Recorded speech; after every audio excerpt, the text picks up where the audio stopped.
a trap beat. What is thug? Baby, them curb speed. Them curb speed. To me. Really, nigga? I would fuck with that. That'll be hard. That would work. That would work. Have somebody sing that shit. She can sing it himself. What is thug? That would be like a dope ass like intro. Oh yeah. That'd be some shit he'll go like the old thug used to like go like on some.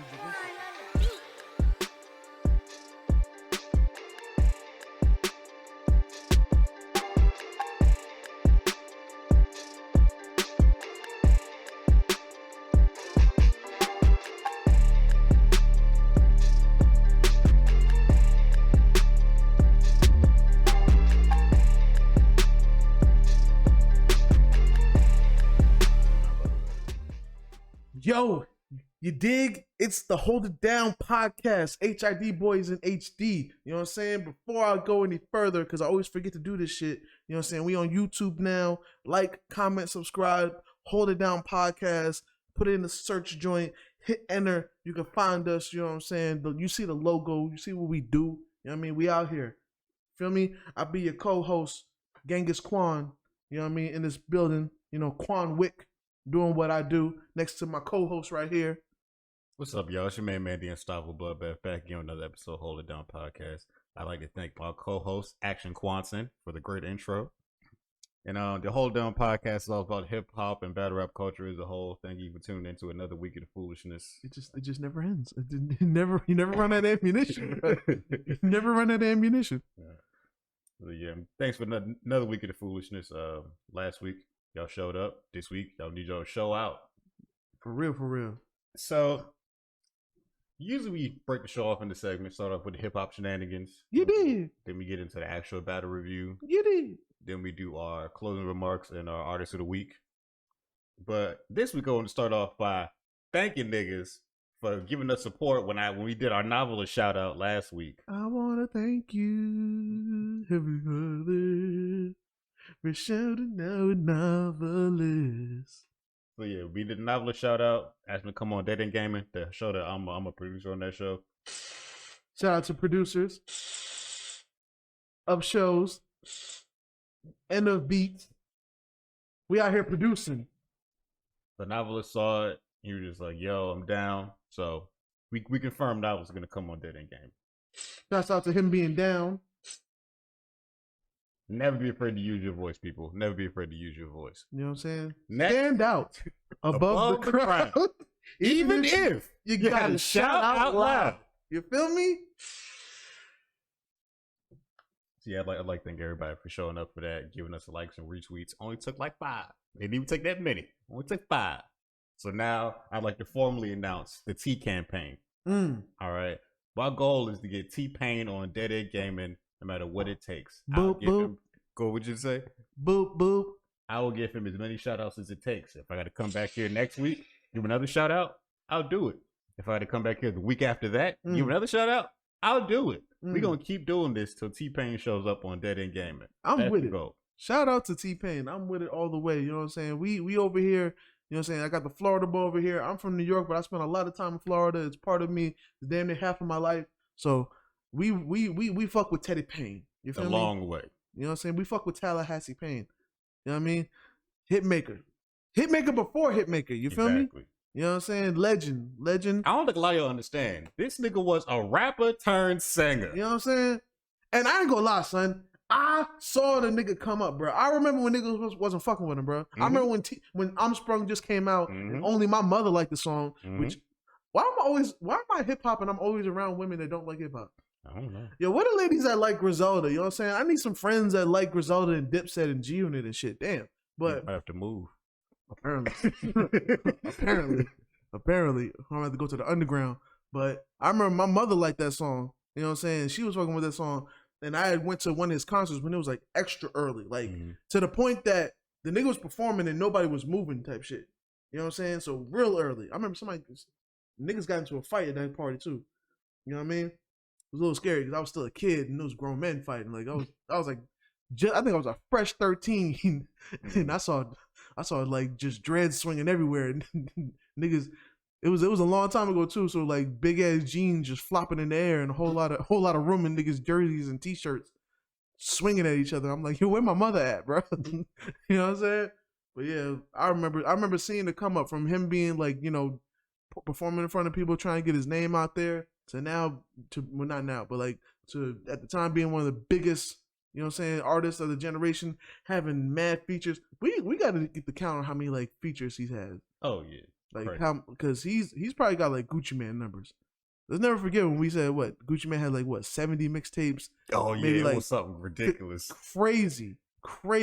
There's a few niggas that got that kind of work ethic. There's like a top 5 for work ethic. We may put Tupac at the front just because he was the first one to do work like that, but then like Lil Wayne, Gucci Mane, we got to put NBA YoungBoy up there. Got to. You know what I'm saying? Like niggas like that, and you know what I'm saying? Like, and shout out to Akon for pioneering that shit first. Just like T-Pain took that shit and ran with it though. You know what I mean? But T-Pain's story is crazy. We still fuck with his music now. You know what I'm saying? Like, I really do. You know what I mean? Then you could drop a song today and that nigga might like your shit, decide to remix it, and that shit's gonna be amazing. His remixes are really good. You know what I only listen to his version of Boot Up. How many songs can you make about a booty? About 1,000. Bruh. Like, it's true. That nigga can make a lot of songs about your ass. You feel me? It's gonna be beautiful every time.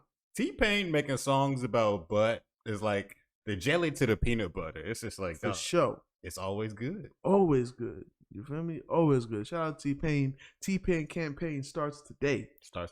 You feel me? And that would be a wonderful Christmas present. That'd be a whenever it happens, you know what I'm saying? Like, exactly. And we do this because the love is real. You know what I'm saying? Beyond the fact that he ever even fucks with us, we do this because we authentically got love for T-Pain. Exactly. The talent, the person, you know what I'm saying? He seems like a cool dude to talk to. Really do. Like, honestly. You know what I'm saying? Because we there's a lot of people we fan of, but I wouldn't want to meet these niggas. No. You know what I'm saying? There are very few celebrities I honestly want to meet. Very few. But Teddy Payne seems like somebody that would be actually cool. You could actually kick it with, you know what I'm saying, play some video games with, which he likes to do on his Twitch. You know what I'm saying? Find his Twitch and all that shit. Support. You know what I mean? But real nigga to a real nigga, you know what I'm saying? Shout out to T-Pain. T-Pain campaign starts today. Yep. And if you want to, just go on your local DSPs and just stream some T-Pain shit. You know what I'm saying? If you're feeling nostalgic, he's got some newer shit out. I think he's about to drop a new song soon too. Yep. Fuck with it, man. You're probably gonna be on a whole bunch of songs coming up just as a feature, since everybody want to work with him now. So. We have definitely seen his name pop up since you know, he finally discovered his DMs or the request part of his DMs. So I look forward to it because he's definitely somebody that never fell off. You know what I'm saying? He just chilled. It was like by choice. Like there's some people that like get X out of the game, and then there's some people that like kind of just chill. You know what I'm saying? Exactly. Even if the numbers haven't been the same, the quality hasn't slipped. You know what I'm saying? He could still make a hit today. I agree. I'll say this shit with you. He could if he could make a hit today, and it could go number 1. You know what I'm saying? I completely agree. You know what I'm saying? Yeah. But yeah, and shout out to you know, the label Dead End Hip Hop. You know what I mean? Shout out Pot a Lot Records. You feel me? You know what I mean? We started the T-Pain campaign. Yep. For sure. I ain't gonna lie, you made this happen, they gotta show you love forever. Oh, forever. It is what it is, bro. Niggas know. Use your voice, people. Do not be afraid to use your voice. People respect. So we respected T-Pain. So that's gonna be the biggest flex. I ain't even gonna hold you. I might look at you different, bro. But yo, that nigga got an interview with T-Pain. That's a different nigga. Yo, talk to him nice, son. I'm gonna do what I can, y'all. Y'all support the label, support the show, support the movement. T-Pain campaign. Start. You know what I'm saying? Florida boys stick together. You feel me? Exactly. For sure. So get into the hip hop shenanigans, aka Quan's favorite part of the show. You dig?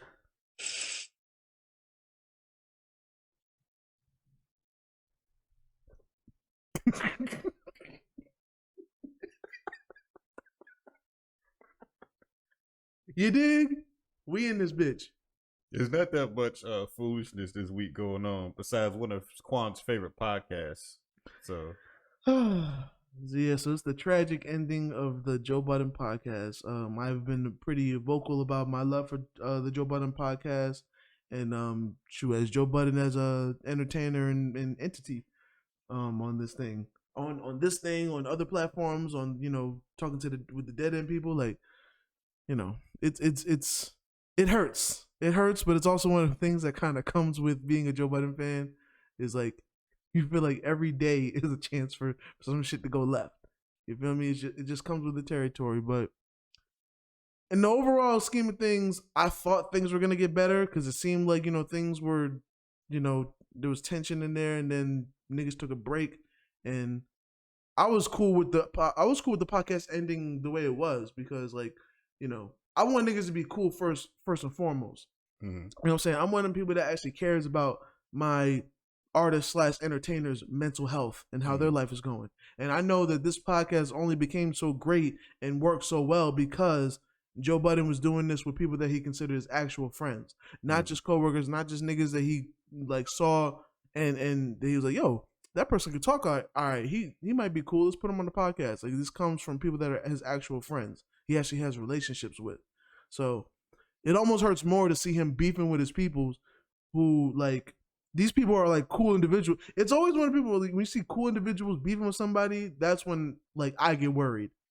Joe Budden having attitude and being loud and saying shit doesn't worry me because he always has more emotion than he should or more aggression than he should. It's normal for him. This is the same guy that will literally, when Sway Lee drops a 2-pack and he don't like it, he calls it a 2-pack of ass. and then might come back the next week and be like, those songs wasn't that bad. They ain't hits, but they wasn't that bad. You know what I'm saying? So, but it just sucks to see Rory. I don't know, Rory being fired on audio. You know what I'm saying? Then have you seen the clip of Tim talking to the empty chairs? No, I heard audio of it, but I didn't see him talking. There's a clip of him talking to empty chairs, so that's where the audio comes from. Was that when he was playing the Rory and Mal tag? And he was like, I never asked for this shit to be here. No, like that, and there's video for the audio that came out, and the firing. He's talking to their empty chairs, bro. That shit is wild. He's like, "You are now fired." I was just like, "Nigga, these you wildin', yo." I ain't felt this bad since McMahon started firing niggas. Since Vince McMahon would be like, "You're fired." He used to deliver that shit with so much passion, bro. I know that nigga would have to have a drink of water after saying it. You're fired. You know what I'm saying? Donald Trump wasn't firing niggas with that much vigor, but Vince McMahon was. That nigga would passionately fire you, nigga. On live TV. On live TV. I ain't gonna lie. If Vince McMahon ever fired me, I might shed a tear, bro. He'll be passionate. He'll look you dead in the eye, too. Most bosses don't got the heart to do that shit. They'll send a supervisor be like, hey, so today's gonna be your last day. No, Vince McMahon be like, you're fired. It's unmatched. Yeah. But yeah, fam, it hurt.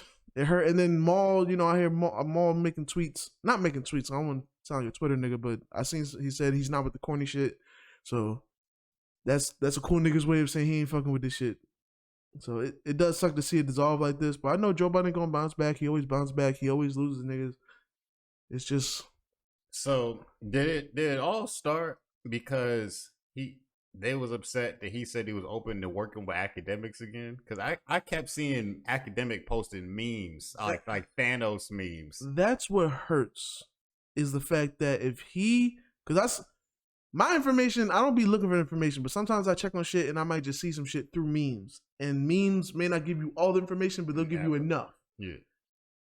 I will be disappointed if he ends up working with academics. I'm not gonna hold you because I respect what academics does, but I do not respect academics.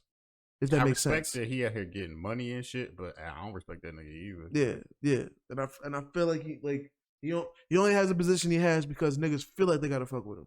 The second niggas actually, which is a problem with us. The second we just all form together and we collectively don't fuck with this nigga, he let him be over there, then it'll be over for that nigga. But the fact that niggas be like, well, he has a platform, so I have to talk to him because my album's dropping. It keeps him relevant, it keeps him alive, and it keeps him being able to feel like he could pop shit to the niggas that he shouldn't pop shit to. But them niggas won't do shit to him because they also know they're not dealing with a tough nigga. They're dealing with somebody, as soon as they flick him, police. You know what I'm saying? So that's why he could pop fly at some of your favorite artists that are about that life, and they're just like, all right, do I want to go to jail or not? Because the second I do something, he's gonna call police. Mm-hmm. It's not a question of, it's when. when he's gonna call the precinct. You know what I'm saying? So, but yeah, I wouldn't want to see Joe Budden and Academics together because Joe Budden's just gonna scream on Academics like he always does because Academics is still Academics, and Joe Budden has a low tolerance for Academics kind of bullshit. Not even just bullshit, because niggas can say that Joe Budden's a bullshit nigga, but Academics kind of bullshit. But I've seen Joe say he's open to working with Academics again. I'm not even gonna hold you. I feel like that's almost a desperation act. It's like you like going from Academics then to going to like Rory and Maul, who two people I respect. Like I've grown respect for these people watching them. I fuck with them. You know what I'm saying? I don't even know Maul before because I used to watch the Joe Budden blogs, and Maul was a cool, funny nigga. Like exactly the guy y'all see, he was that in the blogs. He's always been that. He just got more cool. He's really one of them niggas that start off cool and just gets more and more cool the older he gets. You know what I'm saying? That's why he was like quiet. He used to be a little more of a jokey joke dude now. You know what I mean? But I don't know if I want to see that again. Like Everyday Struggle was cool. It was wonderful. But I don't know if I want to see the interaction of Academics and Joe Budden again. I don't know if I want to see that. He kind of talks only to mature people. Like State of the Culture, he was around Remy. He was around Ebony K. Williams, who's like, I think she's I don't want to disrespect her name, but I just know she's an accomplished lady. So, you know, and then who's the other person? The Jinx. You know what I'm saying? Like he conducts himself with a certain ilk of people after that, you know, complex shit dissolved. You know, then Rory and Maul, you know, they uphold a certain code. They're a certain type of individuals. So for him to go from all that to now to Academics, I feel like it's a step down, and not a good kind of step down. Like, you know what I mean? That's going up on an escalator going down. You feel me? But it is what it is. Who knows? Maybe he might make it work because niggas doubted him before. You know what I'm saying? I just hate that Charlemagne was correct. I hate that Charlemagne was correct, and I hate that Academics is apparently correct because Academics apparently was acting like the show was gonna fall apart too. Academics been hating on niggas forever. That's true. He ain't never gonna stop. I'm not a tough nigga, but as a non-tough nigga, I also really hate when people that are not tough can talk tough shit that they wouldn't be able to say if they were in these niggas' faces. Nope. Like you would not have this energy. You know what I'm saying? You would not be able to say this stuff if Rory and Maul were in your face. Exactly. If you were even on the phone with niggas, I feel like you wouldn't say this shit. You know what I'm saying? So, do you think that Joe would have fired them as aggressively if they was in the studio? Yes and no, because he be having that energy, but at the same time, like Joe be with the smoke.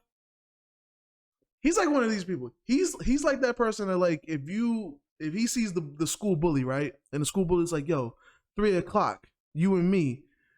Joe Budden's gonna be like, I got a date at 3. I'm just gonna pop on you now. Because at 3:00, I'm gonna want to have some tea and hot cocoa. I'm not gonna be on this energy. We got it now. Let's do it. You know what I'm saying? But later on, he's gonna be like, I don't want no smoke. That's why he'll have like times where he like goes like gets all pink faced and shit because he's so passionate about what he's saying. And then he'll meet these artists and he'll be like, oh, I like that guy. He's a very in the moment kind of guy. I feel like that's why even in the moment, why he was talking the way he did about Rory and Maul, when before he was just trying to be calm and being like, these are their seats. When they want to come back, they'll come back.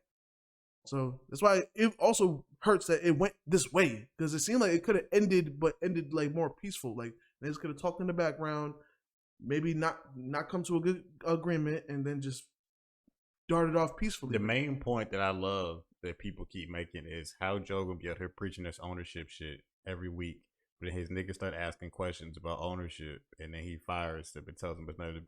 When I saw where he's like, yo, where Maul asked him about the show, and he told Maul that's none of your business. What? Yeah, that is some backward shit, but it's because, and this is not making an excuse for it, but it's because Joe Budden just doesn't want to admit that he's becoming the label now. He's always been the artist, so you have a different struggle when you're the artist. You and I work at a job. We both used to work at UPS, two different positions, but we both worked at UPS, right? So we have a certain way we view things as workers, as employees. If you and I both get like promoted to supervisor, we still have a different view from supervisor. We become managers, different view. If we start becoming freaking CEOs of the shit, we have a different view. Now it's a different talk. I can't talk to my fellow employees like I used to because I'm in a different position now. I know different information, and I remember being at the ground floor, we used to talk about these certain things, but I can't let you know that because you're not supposed to know. You're supposed to be a worker. I had to keep you at that level. You know what I'm saying? That's why for those that may not know, I'm sure y'all do know, but for those that don't know, like this is why niggas don't get hired when they overqualify. You think you would want to have somebody that's overqualified for the job, but they know if you're overqualified, that means the second you find something better, you're gonna move on. They want to have you here so they can keep you here. You know what I'm saying? They don't want to hire you just to have you for a few months and then you gone. They'd rather have you here for 5-10 years working for minimal pay because you don't know your worth or you don't know how to find better. You know what I'm saying? So with Joe Budden being the label now, you can't he's been a real nigga his whole life. So now it's like you can't admit that, bruh, I'm the label now, so I have to keep you as a worker because if I let you know your worth, you're gonna ask for more. And if you ask for more, I have less for me. And I won't even say less for me. I have less for me to put into my other businesses because I'm becoming a network. It's not just Joe Budden Podcast. It's Joe Budden Network now. You know what I'm saying? So if you want more, now that's less for me and my niggas and my network and shit.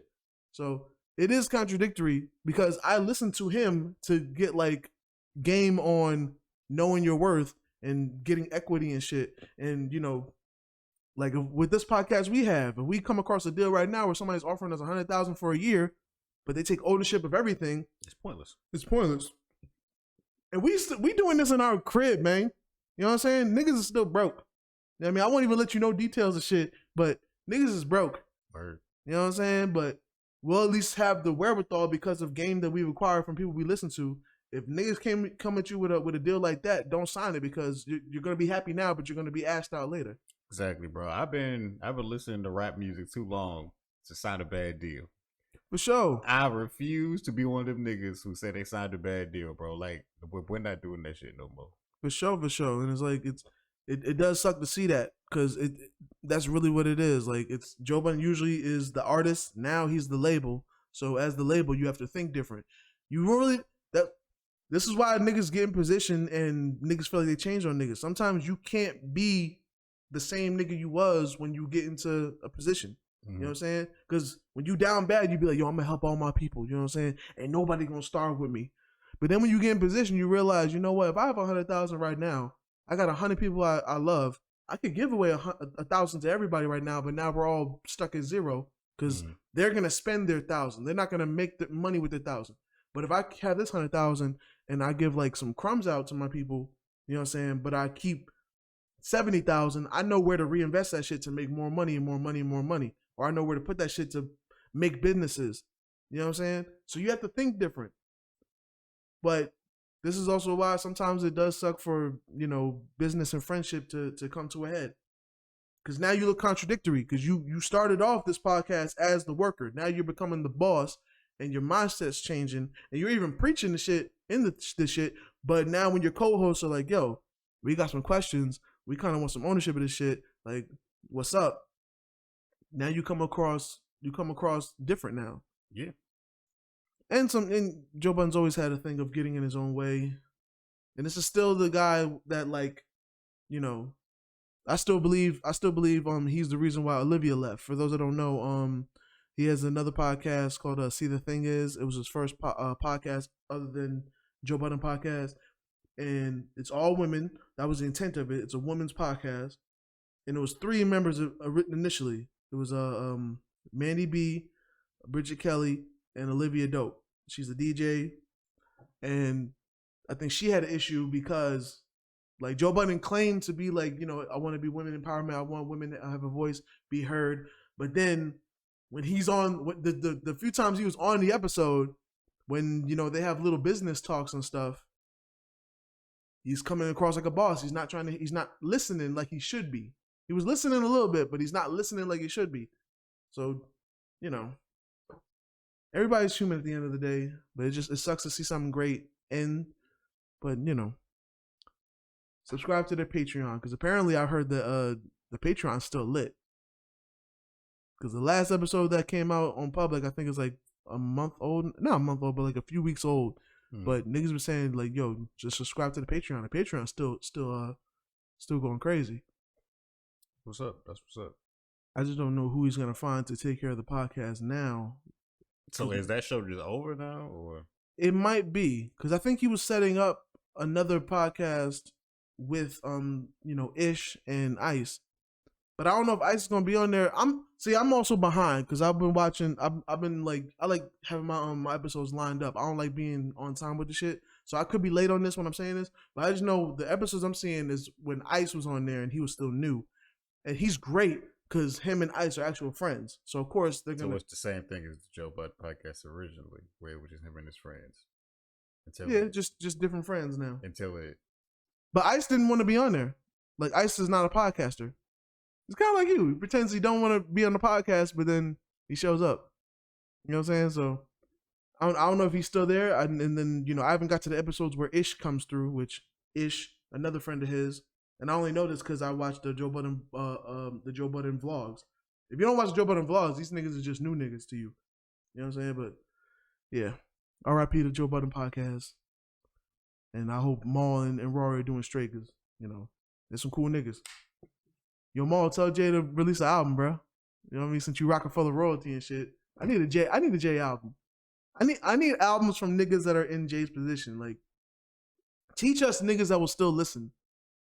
Cause there's I know some niggas that still be like, yo, 444 was a boring album, but I'm like, nigga, if you listen to that shit, like, you won't have to work at Wendy's no more, my nigga. Like, you might know your worth.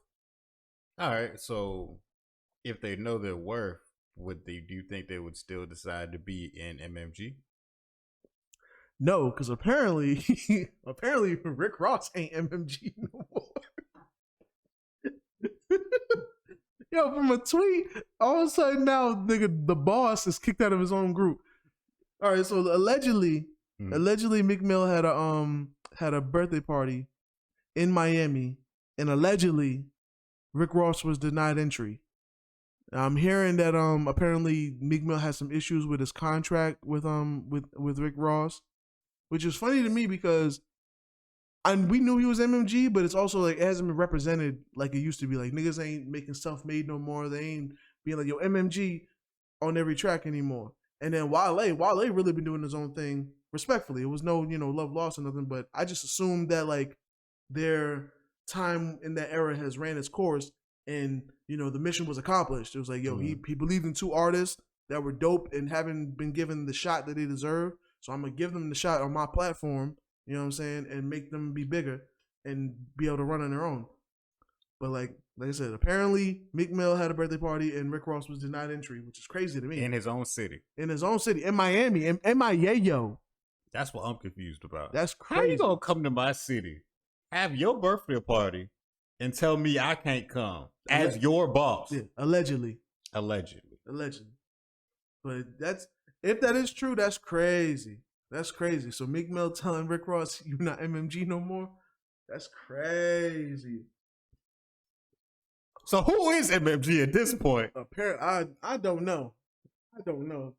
But is it just Meek Mill at this point? Is it just maybe? Is it just Meek Mill Group? Because apparently it's not Maybach Music Group no more. Apparently MMG don't exist no more. Apparently it's just the Chasers. It's just Dream Chasers now, which is crazy. I hope it ain't true. I hope it's a miscommunication or something because I ain't gonna lie. Rick Ross and Meek Mill make great music together. They make great music together. They are just good. They are a perfect mesh of styles. Rick Ross being a boss and Meek Mill. It's almost like Scarface and Manuel together. You know what I'm saying? Like, you know what I'm saying? I'm the boss and but you my top dog. You know what I'm saying? You doing your thing, but you top dog. But I also don't try to sun you. Like you're not like, you know what I'm saying? Like you've worked yourself to be at a level that's great. You know what I mean? But I hope that shit gets worked out because that would be a shame because they work well together. They make awesome music together. I think they had a collab on Rick Ross's last album, Port of Miami 2. Yeah. So that would be crazy. And if it's a contract dispute, I hope they can get that shit fixed. It's for lawyers to handle. Like I understand why niggas be having that shit with each other. Like let the business people talk. Exactly. You know what I'm saying? That's how I feel. And if y'all can't come to an agreement, then that's what it is. You know what I'm saying? I don't know. Maybe I'll understand when I'm in that position. Do you think he gonna so now that the MMG is possibly over? Do you think Meek Mill gonna start talking shit, or he just gonna let it fall? I hope he goes the let it fall route because history has told us that Meek Mill usually is the shit talker. I don't know if he's still on Clubhouse like that, but I hope he don't talk shit because no matter what could be going on above anything, this man gave you your shot. Mm-hmm. And I was listening to Meek Mill before Rick Ross. True. So he was going to be something. He was the biggest thing in Philly. Philly has never felt somebody as much as they felt Meek Mill when he was bubbling. Mm-hmm. You know what I'm saying? So he was going to be something regardless. But who's to say you would have still reached the level you reached without Rick Ross? And that's almost irrelevant because as the story goes, you sign under him and then I'm a boss. Hits after hits. You know what I'm saying? Like, y'all made history together. You know what I'm saying? So no matter what, you owe that man a little bit. Not you owe that man. Like, you should thank that man. And respect him. And respect him. Respect enough to let him come to your birthday party in his fucking city. In his city. It would have to be something crazy going on. It would have to be literally some Birdman and Lil Wayne shit going on for that to happen. And I'd like to believe that that's not happening because that's the same nigga that just made a diss, not just, but the same nigga that made a diss track to Birdman because he was doing some of our favorite artists the way he did them. Mm-hmm. Still to this day, I'm not gonna hold you. Nigga Birdman went on not on a podcast, but he went on an interview with Wallow, Gilly's cousin. Wallow, funny nigga.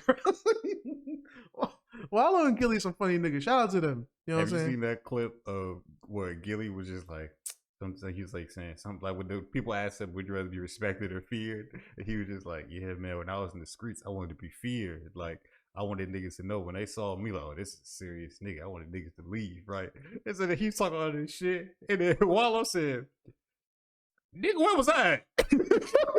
he said, was this when I was in jail? Because nigga, we go outside and niggas in the corner, we be talking, no, yo, what's up? No, we be talking to niggas. What the fuck you running from you, nigga? This is why I love Wallow, because Wallow is the perfect way to look into a real gangster's life. Because Gilly is definitely about that life. He's been about that life for a long time. He's well respected in Philly. He's beefed with some of the best of them. He's beefed with the realest niggas and survived and shit, right? So he was one of them niggas whose rep was like untouchable. But at the same time, you could be like, when Gucci Mane goes home to his mama house, his mama still might tell him to take out the trash. You feel me? That's Gucci Mane. Mm-hmm. Millions of dollars. You know what I'm saying? Feared in the streets. You know what I'm saying? Well respected. But to somebody, you still just so-and-so. Yeah. You know what I'm saying? So like with Wallow, like I respected so much about how like them niggas would like just like crack on each other. And when Wallow was fresh out of prison, them niggas would be wrestling and shit. You had Gilly in a fucking headlock and shit. Like, I love that shit because niggas be so fucking tough. But like at the same time, nigga, like what Kendrick said, you watch Power Rangers, my nigga. Like you still a human being at the end of the day. You know what I mean? But bruh, Birdman fucking still said he makes $30 million a year off the masters of Cash Money. And I'm like, if you know what niggas say about you, that's not a flex. Like it's a flex to fuck niggas that just think money is everything and niggas that want to finesse and run off on a plug 100 times so you get you get a bullet in your head and shit. But like if you getting that much money off masters, what are the actual artists that recorded the music? What are they getting? That's the important question. Mm-hmm. You know what I'm saying? Because if you're making that much bread, your artist should be eating. That's the real flex. I agree. But like I said, you also change the way you think when you become a boss. Because when you can make the decision, like, okay, percentages. Let's see, this nigga just released the album. It's possible for me to get, instead of getting 50%, I can get 70, 80% of this nigga shit, and he just get 20. And if he start complaining, I'll just break him off with a little bit of crumbs, shut him up, because he don't really know how much money is getting made over here. Mm-hmm. Niggas make those kind of decisions, man. Not every nigga makes real nigga decisions when it's dark. I agree. So, but how did we get there? We were talking about Meek Mill and Rick Ross not being in MMG no more. Yeah, allegedly. I'd like to believe that Rick Ross ain't doing no Birdman shit because he literally dissed Birdman for doing fuck shit with the contracts, like having Weezy fucked up. Because who knows where Lil Wayne would be if he didn't have to go through that Cash Money shit. He probably would have, like, he was cooling down when he came out of jail, but he probably would have kept on releasing shit because he still had the same work ethic. I think he still works now like he's a signed artist. He just don't be releasing like that because it ain't a lot of steam on his name anymore. But I think besides the cat, we can even take out the niggas from Cash Money and all that shit. Like, Birdman Decisions fucked up DJ Khaled in the beginning. How many Weezy albums you think gonna come out like after he passes? You know how like once niggas die, they start releasing their old music. You know what I'm saying? Because even DMX has a posthumous album coming out. So I've heard even freaking Pop Smoke got more music. So which is weird to me. How many albums or tapes you think they're gonna drop once Weezy passes? I'm not wishing death on him. I know he still got time. It would be if God forbid if he passed today. It would be Tupac again. He would have that many albums because he records that much. Yeah. And all niggas got to do, really, if the verses are good, all you got to do is just take his verse off of this shit, put it on a new beat. You know what I'm saying? And niggas can have the vocals, niggas can work around the shit, put some features on there because the new generation may not respect niggas or they have amnesia on who was running shit before they came through, but the niggas that matter remember who Lil Wayne is. Mm-hmm. You know what I'm saying? Drake. All the goats of our time know who Lil Wayne is. Yeah. You know what I'm saying? Even to Uzi, you know what I'm saying? Drake, J. Cole, Kendrick Lamar. Kendrick Lamar been vocal about how much Lil Wayne matters. He has a whole mixtape. He made a tape called C4 before he changed his name from K. Dot to Kendrick Lamar. Mm-hmm. And it was all on it wasn't all on, but it was a lot on like Lil Wayne beats. Yep. Because Lil Wayne was the greatest at the time. You know what I'm saying? Best rapper alive. Mm-hmm. You mentioned Drake. I saw somewhere that Drake is supposed to be getting like a Artist of the Decade award, something like that. Yeah, I think from Billboard or some shit like that. And honestly, I can't argue with it. Yeah, I can't argue with it either. I ain't gonna hold you. Can't argue with it. He definitely got that. You know what I'm saying? Like numbers. He got the numbers. He's tapped all different kind of genres and styles. He's still, kicking niggas' ass on the mic. You know what I'm saying? He's had beefs and took some hits and, won some beefs. Yeah. He got it. Artist of the Decade, he got it. I ain't gonna argue with that. For sure. And speaking of Drake, he's featured on a new track released by Nicki Minaj, which also features Lil Wayne. And I ain't gonna lie, I heard the joint, I thought it was an older track for a second because it kind of sounded like an older track until I heard, Drake on his verse mention 2021. I was like, oh, this is recent. All right, cool. I was kind of mad at Nicki Minaj, though, because, the sample, there's a sample on the track, and as soon as the sample comes in, I was like, damn, because I remember I used that same sample to make a drill joint. So I always get mad whenever that happens, whenever I use the same sample as somebody else. But, no idea is original. There's nothing new under the sun. Nope. It's never what you do, but how it's done. What you base your happiness around, material, women, and large paper. It means you inferior, not major. Jay-Z won that verses. I don't care what the stats say. I don't even remember what the stats say, but if the stats say anything else, it's false. I just remember that Nas had won by 3. We're talking about the Odd Fridays over at Dead End Hip Hop. I produced that show. So yeah, the first round went down like this past week, and it was Jay-Z versus Nas, and Nas won. And while, Nas, legend, respected, I'm also speaking bias. So, if you are a Nas fan, if you like Nas more than Jay-Z, then just forget everything I'm saying. But I'm one of the niggas, I like Jay-Z more than Nas. And I always have. Like, from when they beefed to before then to afterwards, like, I just prefer Jay-Z a little more. Because I feel like niggas be fronting on how much they like Nas. Because if niggas really like Nas as much as they say, now it wouldn't have took until this year for Nas to get a Grammy. Or Nas would have better album sale numbers. You know what I'm saying? So it is what it is. But Nas also a legend.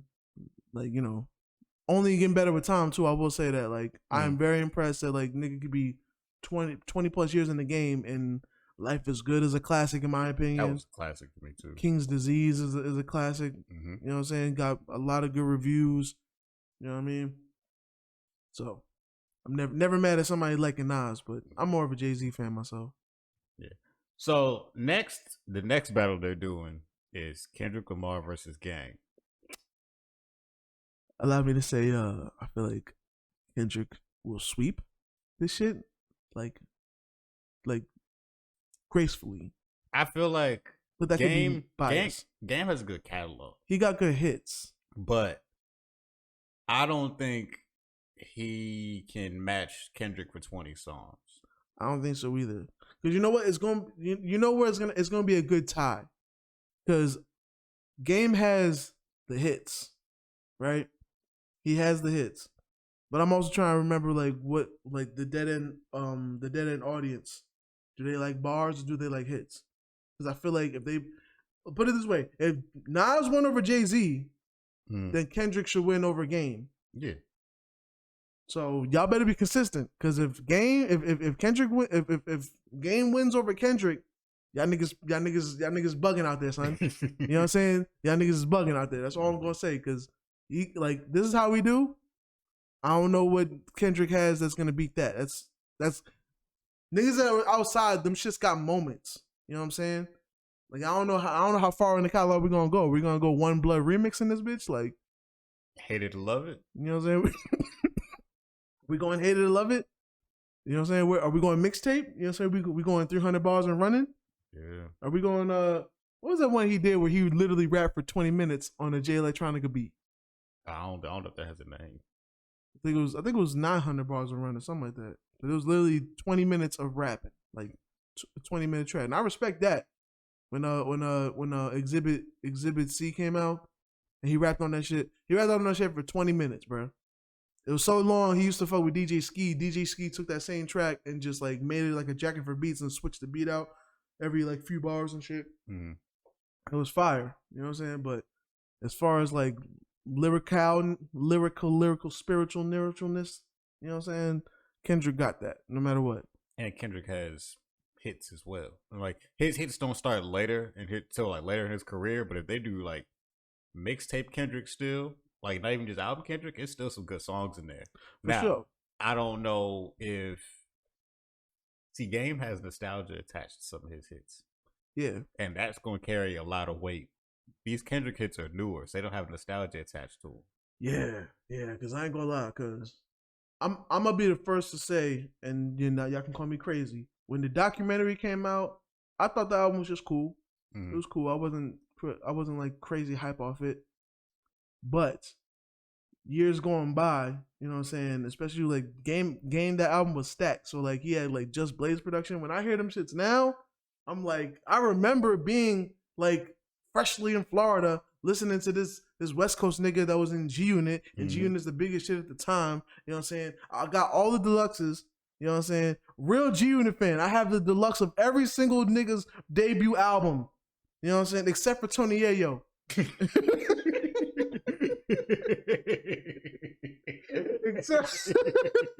And I don't mean to sound disrespectful, but I think I tried to get it, but like it was just, I don't know, it was nowhere to be found or some shit, or I don't know if a DVD came with it. But I did watch the video when it was uploaded on YouTube and shit.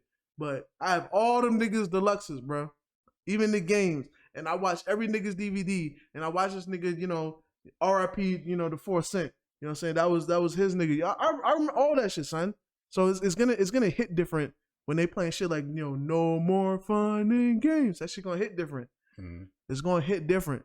So it is true. It's gonna be Game. You know what? I might retake my statement. I ain't gonna hold you. Game has nostalgia attached to his. He has hits and he has nostalgia. So that's gonna hit different against a Kendrick catalog. Exactly. Even though Kendrick does have nostalgia, but I feel he has nostalgia for us. Because he don't have nostalgia for like the masses. Like Game has nostalgia on an album that went, you know, 5 times platinum. Mm-hmm. You know what I'm saying? it's different when, you know, you and I like Section 80. You know what I'm saying? So we know about that shit. But nigga, 5 million copies sold of the album. So, you know.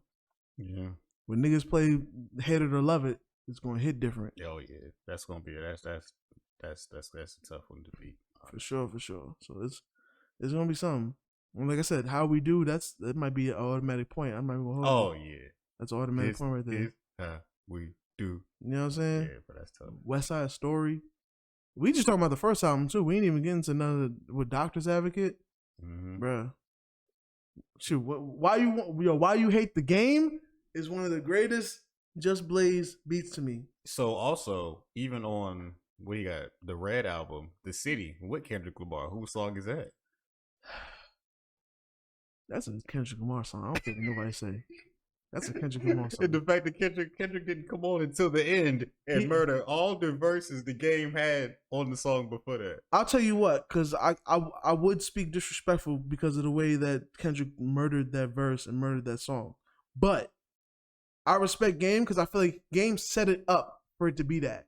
Because that was also around the time where they crowned Kendrick the new king of Compton. You know what I'm saying? So I feel like Game was okay with getting his ass whooped on the song. Because even on like the flows on the song, like I feel like Game can rap. I feel like that song he was lyrically weak. Yeah, I agree. He just had mad energy for no reason, but lyrically it was weak.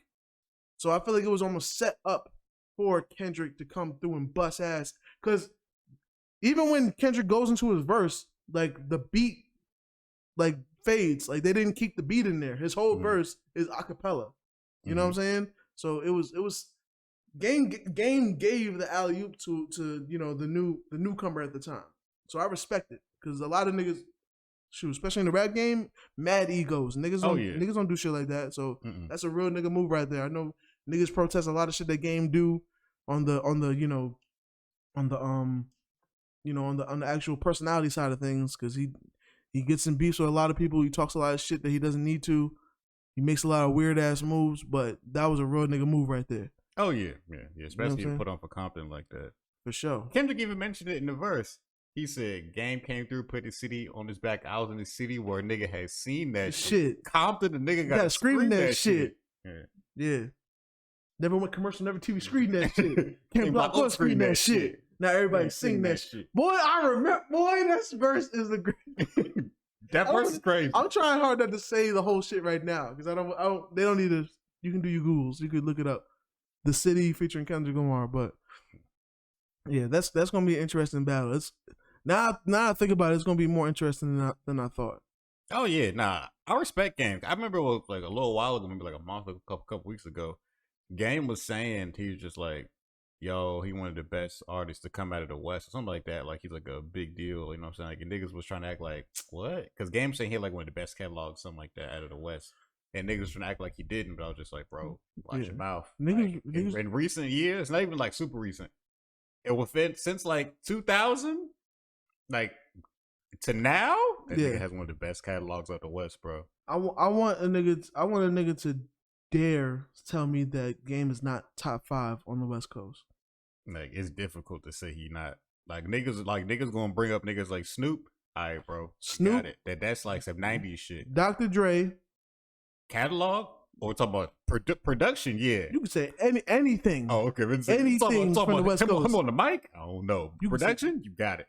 Even him on the mic, I'll give him that top 5. I don't know. From the West Coast? I count that.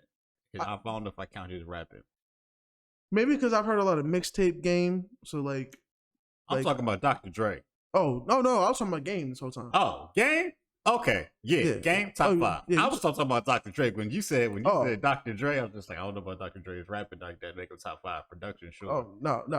But we talking about just artists, top 5 artists from the West Coast, and it's not in order, even though it's gonna sound like it's in order. Definitely Snoop, of course. Gotta be definitely Dr. Dre, of course. Okay. Kendrick Lamar, of course. Game.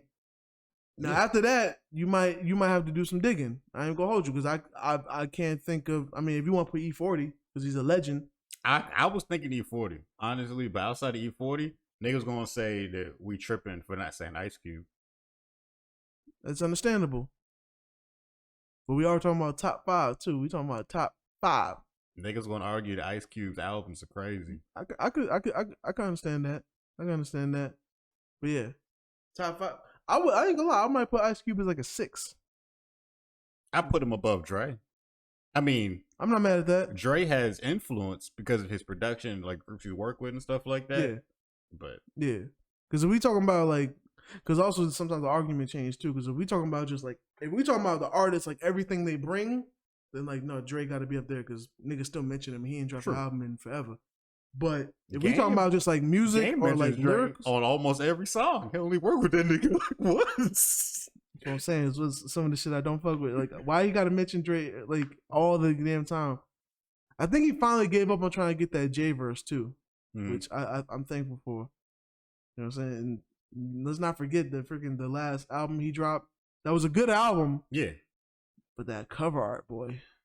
That cover art was some... Born to Rap is a good album. That shit was awkward. But that cover, I want to know who had the idea, who ran it by the other people, who helped them execute this idea, who are the women who signed up to be on the cover. It was just like, what? Just mad pregnant women in the studio at this moment.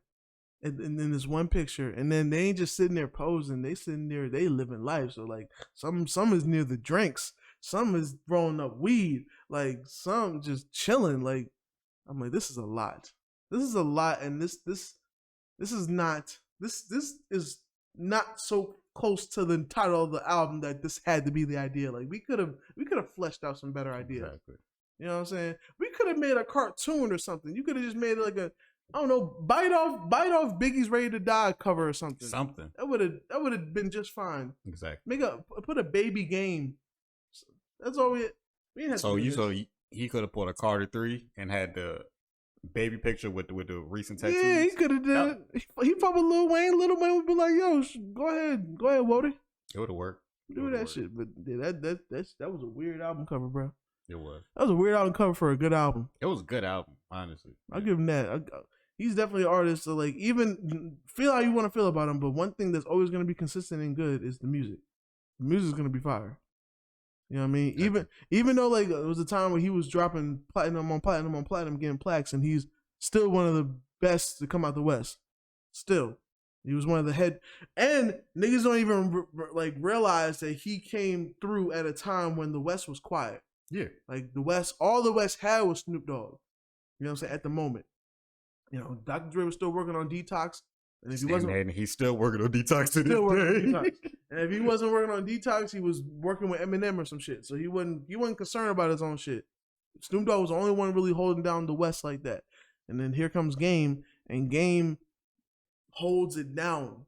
You know what I'm saying? On the lyrical side, song side, all that shit. And now the West has a couple good artists out right now that people fuck with. People fucking with Roddy Ricch heavy. For sure. People fucking with YG had a time, but I feel like YG's dying down a little bit. Yeah. But when people was fucking with YG, they was fucking with YG, bro. Yeah. And I feel like that, I want to see that time come back because I feel like YG, I'm always impressed because YG is not supposed to be as good as he is. Like he's not supposed to be the artist. After Tooted and Booted, I thought that was it, bro. I thought he was gonna be a tooted and booted ass rapper. I thought that was gonna be him. I thought he was gonna be one of them ringtone, type niggas. And he ended up actually crafting good albums. Yeah. You know what I'm saying? And even now, like he's since realized that making good albums ain't gonna make you money, so he's not gonna. I don't see him putting big effort into albums anymore. But just from natural like practicing and building your craft, you're gonna be good at a certain level. So he's still gonna make good songs. Yeah. It's just not gonna be a concept to the albums anymore. But it's still gonna be good songs. He's still pioneered the whole style. Yeah. Him and Mustard. You know what I mean? So I still want to see more love for YG. You know what I'm saying? I agree. But we basically got the whole TDE now after Game. Like, and all the niggas fuck with Game. So For sure. We ain't mentioned TDE. Like, the whole TDE. Shout out to Schoolboy Q. Hope you doing all right, bro. Yeah, fuck Schoolboy. Schoolboy Q is one of them niggas that I forget about until I play his shit, and I'm just like, this one is one of the greats. You know what I'm saying? And J-Rock's only getting better. Yeah, with that's crazy. Every project, every song, he just gets more and more comfortable, more and more crazy in his style. Like, you know what I'm saying? And Absol, We just talked with him the other week, so Absol is just chilling. He's alive, so I'm hoping everything's okay with Absol. Word. You know what I mean? And then we need that Kendrick album, bro. I'm tired of this. I'm thinking it's coming this year. I'm hoping it's coming this year. If it don't come this year, I will be upset. I'm not gonna hold you because like it's been a good year for music. It's been a good year for music already, but it's been his last album was 2017. That's 4 years ago. Yeah, that's wild. That you like. I know he'll have breaks, but this is a long break for Kendrick. You know what it is too? We ain't even hearing no features. Yeah, he's also never been a feature heavy nigga. Like he's like. When he first came through, there was features because you had to do that. You had to get your name out there, so you got to tap in with certain legends and stuff. Like, when you grow up and you in California, you're going to want to get your songs with E40. Mm-hmm. You know what I'm saying? You're going to want to do all that shit. But now when you in your bag and you're already respected as one of the greatest and that's what you strive for, now you're just busy working on your craft or working on other shit. You know what I'm saying? But you know what's gonna happen? I feel like his cousin Baby Keem need to drop a tape and then he can relax and drop his own shit.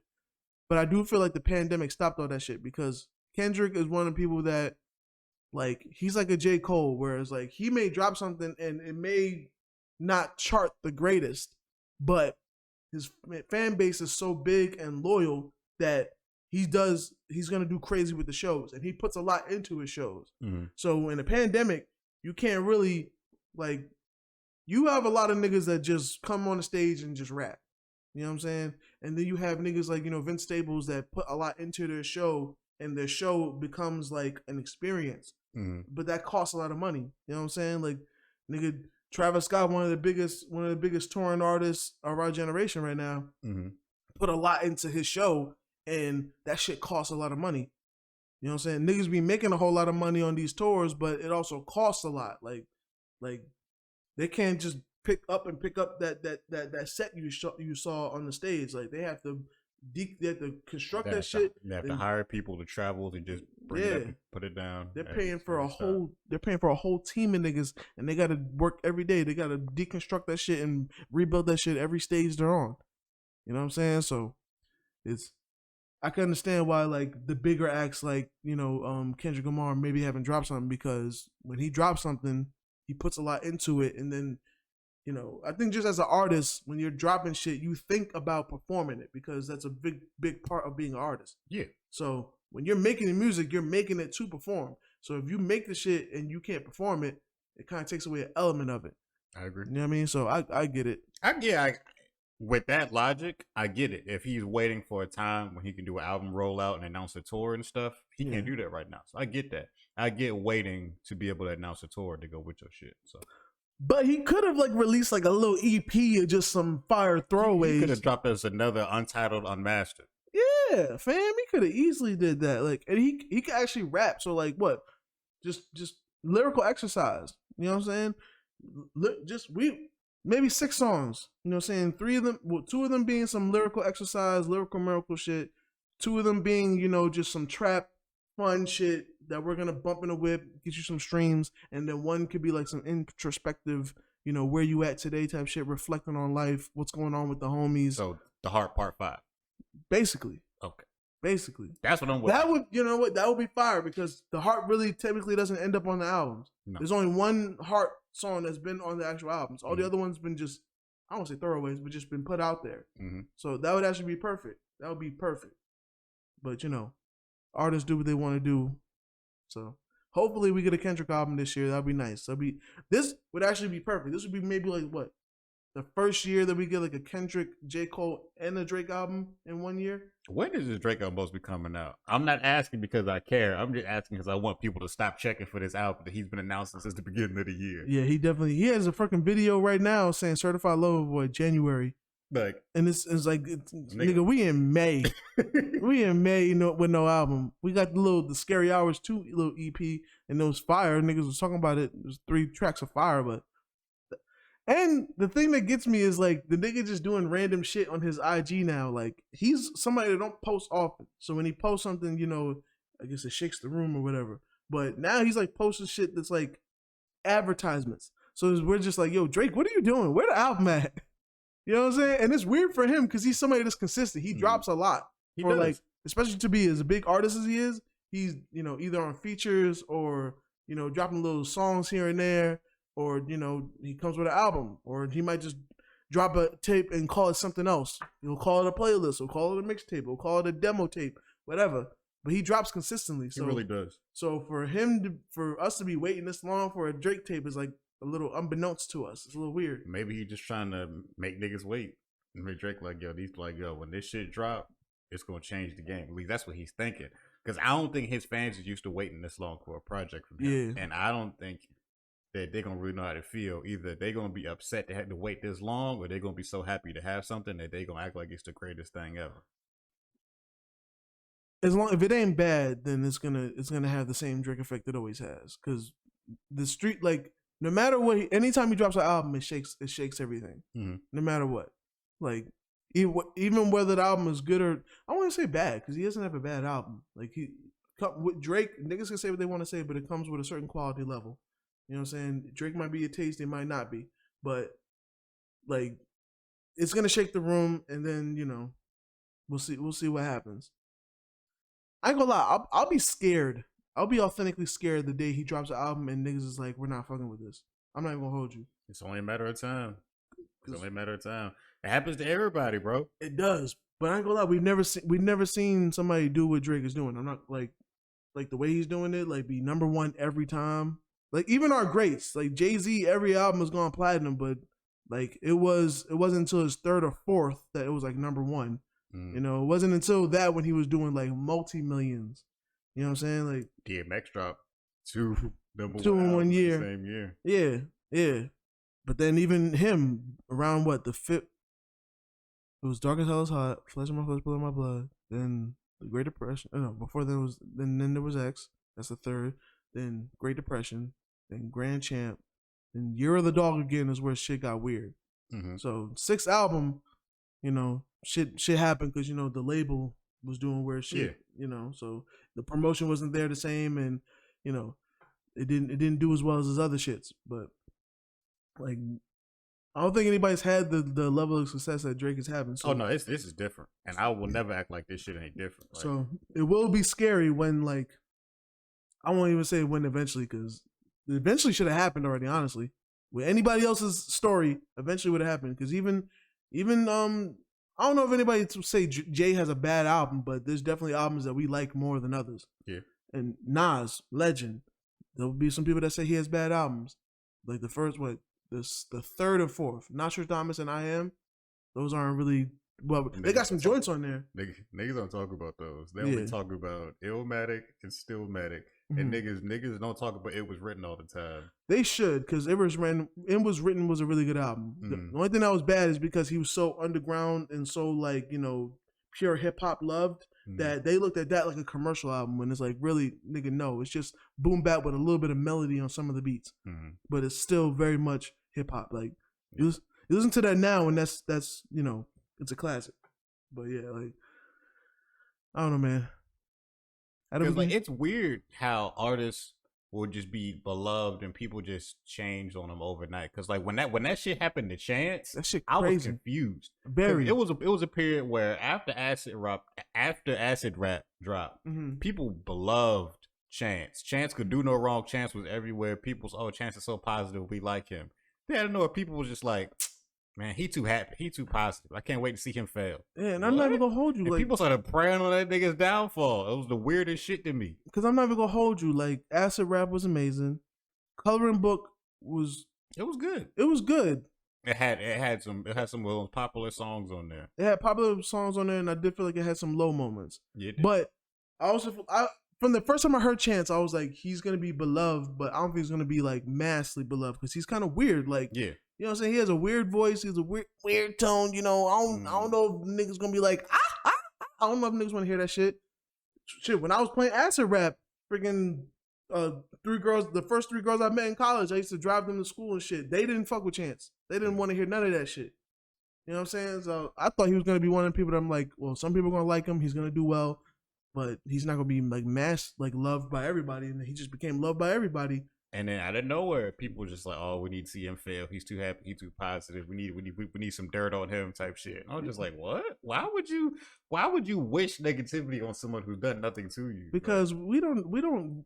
This is and this is gonna sound fucked up, but it's the same reason why when somebody goes to get their heart broken and they find the person that's perfect for them, but they don't know how to treat that person, so they end up fucking up the relationship themselves. It's one of those. We don't know how to deal with positivity. Niggas do not know how to respect a positive nigga. I mean, but that's kind of what Logic's whole reason for stopping rap was. His Logic was like, "Yo, all I did was rap about positive things, and people started to hate on me for it." Which I never listened to Logic, so I don't really know. But I mean, my little cousin listens to Logic, and I know Logic is a big fan base. But like, Logic was just like, "Yo, why do people hate on me so much for just trying to make music and be positive?" Like, I don't get it. So I don't get it either, bro. Honestly, like, overall, I think it's weird when an artist has done nothing wrong but make good music. You like them, but then overnight, it's just like, I don't like you no more. You're too big. It's the same thing as why people say they want something, but then when they get that, they destroy it. Exactly. It's the same thing.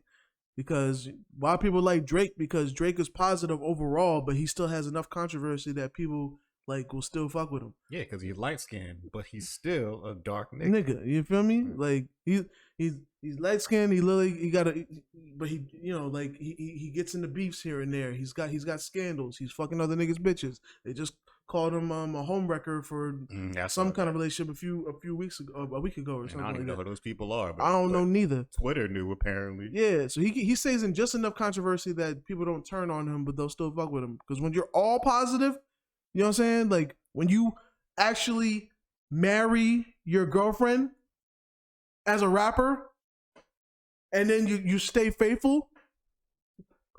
No baby out of wedlock. He ain't cheat on her, and you actually preach positivity and preach like, yo, be the man of your household. You actually make an album saying I love my wife. Niggas ain't trying to hear that shit, bro. Apparently, my nigga. Ain't trying to hear that shit. Fuck that shit, bro. Fucking apparently, because like what more do y'all niggas want, bro? What do y'all niggas want, bro? Like, dog. We want to know what these bitches want from a nigga. That's all we care about. For sure. For sure. For shit. It was Brenda, Letitia. And nobody thought to tell DMX. I was like, fam, like you say in a song, you know I got a wife. Like the first verse say, come on, ma, you know I got a wife. Mm-hmm. And then proceeds in the second verse to say, all right, so it was Brenda, Letitia. Yo, and then it makes it even worse when you like actually watch his documentaries and you realize that like she's been there from the beginning. Mm-hmm. So all this extra fucking he was doing, she was there for all that shit. You know what I'm saying? Like, bro, this is why actually doing the right thing is fucking outdated. You know what I'm saying? Like you become this is why niggas like Snoop Dogg had a wife the whole time, but he had to have a pimp persona his whole music career. Yeah, you know what I'm saying? Will call you corny if you just mind your business and be positive. I swear to God, I swear, yo, T.I. was on top of the rap game until he actually decided to like be like, yo, so remember that girl from Escape? Yeah, we've been married for a little minute. We got kids and everything. You know what I'm saying? And I'm actually there raising the motherfuckers. Like it seemed like right after that, that's when T.I. being king of the South like slowed down. Shit. Yo, when you a nigga, you can't even do positive shit. So you saying, all right, bro. so then that begs this question. Can you be a family man and rap? Mm. You can, but you ain't gonna be like top. You know, you ain't gonna be at the top of the top. You know what I'm saying? All right, so then what about Drake? We just talked about Drake remaining at the top. If Drake keeps talking about how much he loved his son and all this, and my son this, my son that. Nigga, that might be the downfall. That might be the downfall. That's what's going to do it? Yo, because you know what? Because niggas like the lyric, I only love my bed and my mom, I'm sorry, when they thought he was talking about the actual bed. Mm-hmm. You know what I'm saying? I ain't heard God's plan been played since they realized he was talking about his son. You know what I'm saying? Niggas fucked with him when they thought he was being a neglectful father. Mm-hmm. Niggas wanted to listen to that shit. Jesus Christ, niggas really was fucking with Chris Brown when they thought he was out here beating bitches up and claiming Sue Woo all the goddamn time. Niggas love controversy, bro. So you saying nigga get a whole fucking tape with Chris Brown when he allegedly shoots a chick. So you said that. So you're not actively saying that having a family will ruin your career. It's just once you start publicly talking about how much you love your family, trying to do the right thing, that's when your career can fall off. That's when you can't be the best. Because J. Cole's the best, but he constantly talks about cheating on his woman. If you realize he's had a woman this whole time, but he still talks about other women, and he's talked about like feeling fucked up because he's cheated on his woman, or you know what I'm saying? Like he's had bitches. I feel like if he was faithful from the beginning, J. Cole would be considered more corny than some niggas try to paint him to be. You know what I'm saying? Niggas paint J. Cole as corny and boring until he touches the mic and releases something fire. You know what I'm saying? But like without joints like Middle Child and like, you know, the few attempts he has at like making some shit with some energy, niggas call him corny. Niggas call him boring. You know what I'm saying? Without him going on the mic and like always trying to eat through the nigga that's on the track with him, niggas call him boring. I agree. Like you can't be a positive nigga and be that nigga in this game. You have to have some controversy to your name. You know what I'm saying? Like niggas love. I'm trying to think of a nigga who just talk about loving his kids and bruh, his wife, but they don't work. Niggas loved Jay-Z when he was talking big pimping. Jay-Z now is like, I can't believe I was talking like that. You know what I'm saying? Would 444 be as respected as it was if he didn't cheat on Beyonce? No. Wouldn't Lemon? Well, it's Beyonce, so of course it would still be respected. It didn't matter Lemonade, what she made, it would have been a hit. Lemonade was immediately Lemonade had these chicks like looking at their niggas different, even if he didn't do nothing wrong, because it was the energy of a woman cheated on. Yeah, I remember when that came out. They had niggas in trouble just for minding their own business. For sure. To this day, there's some freaking media outlets that be like, yeah, Beyonce and her husband. They won't even call Jay-Z Jay-Z. I know one that if there's a picture of Jay-Z and Beyonce together, they blur his face.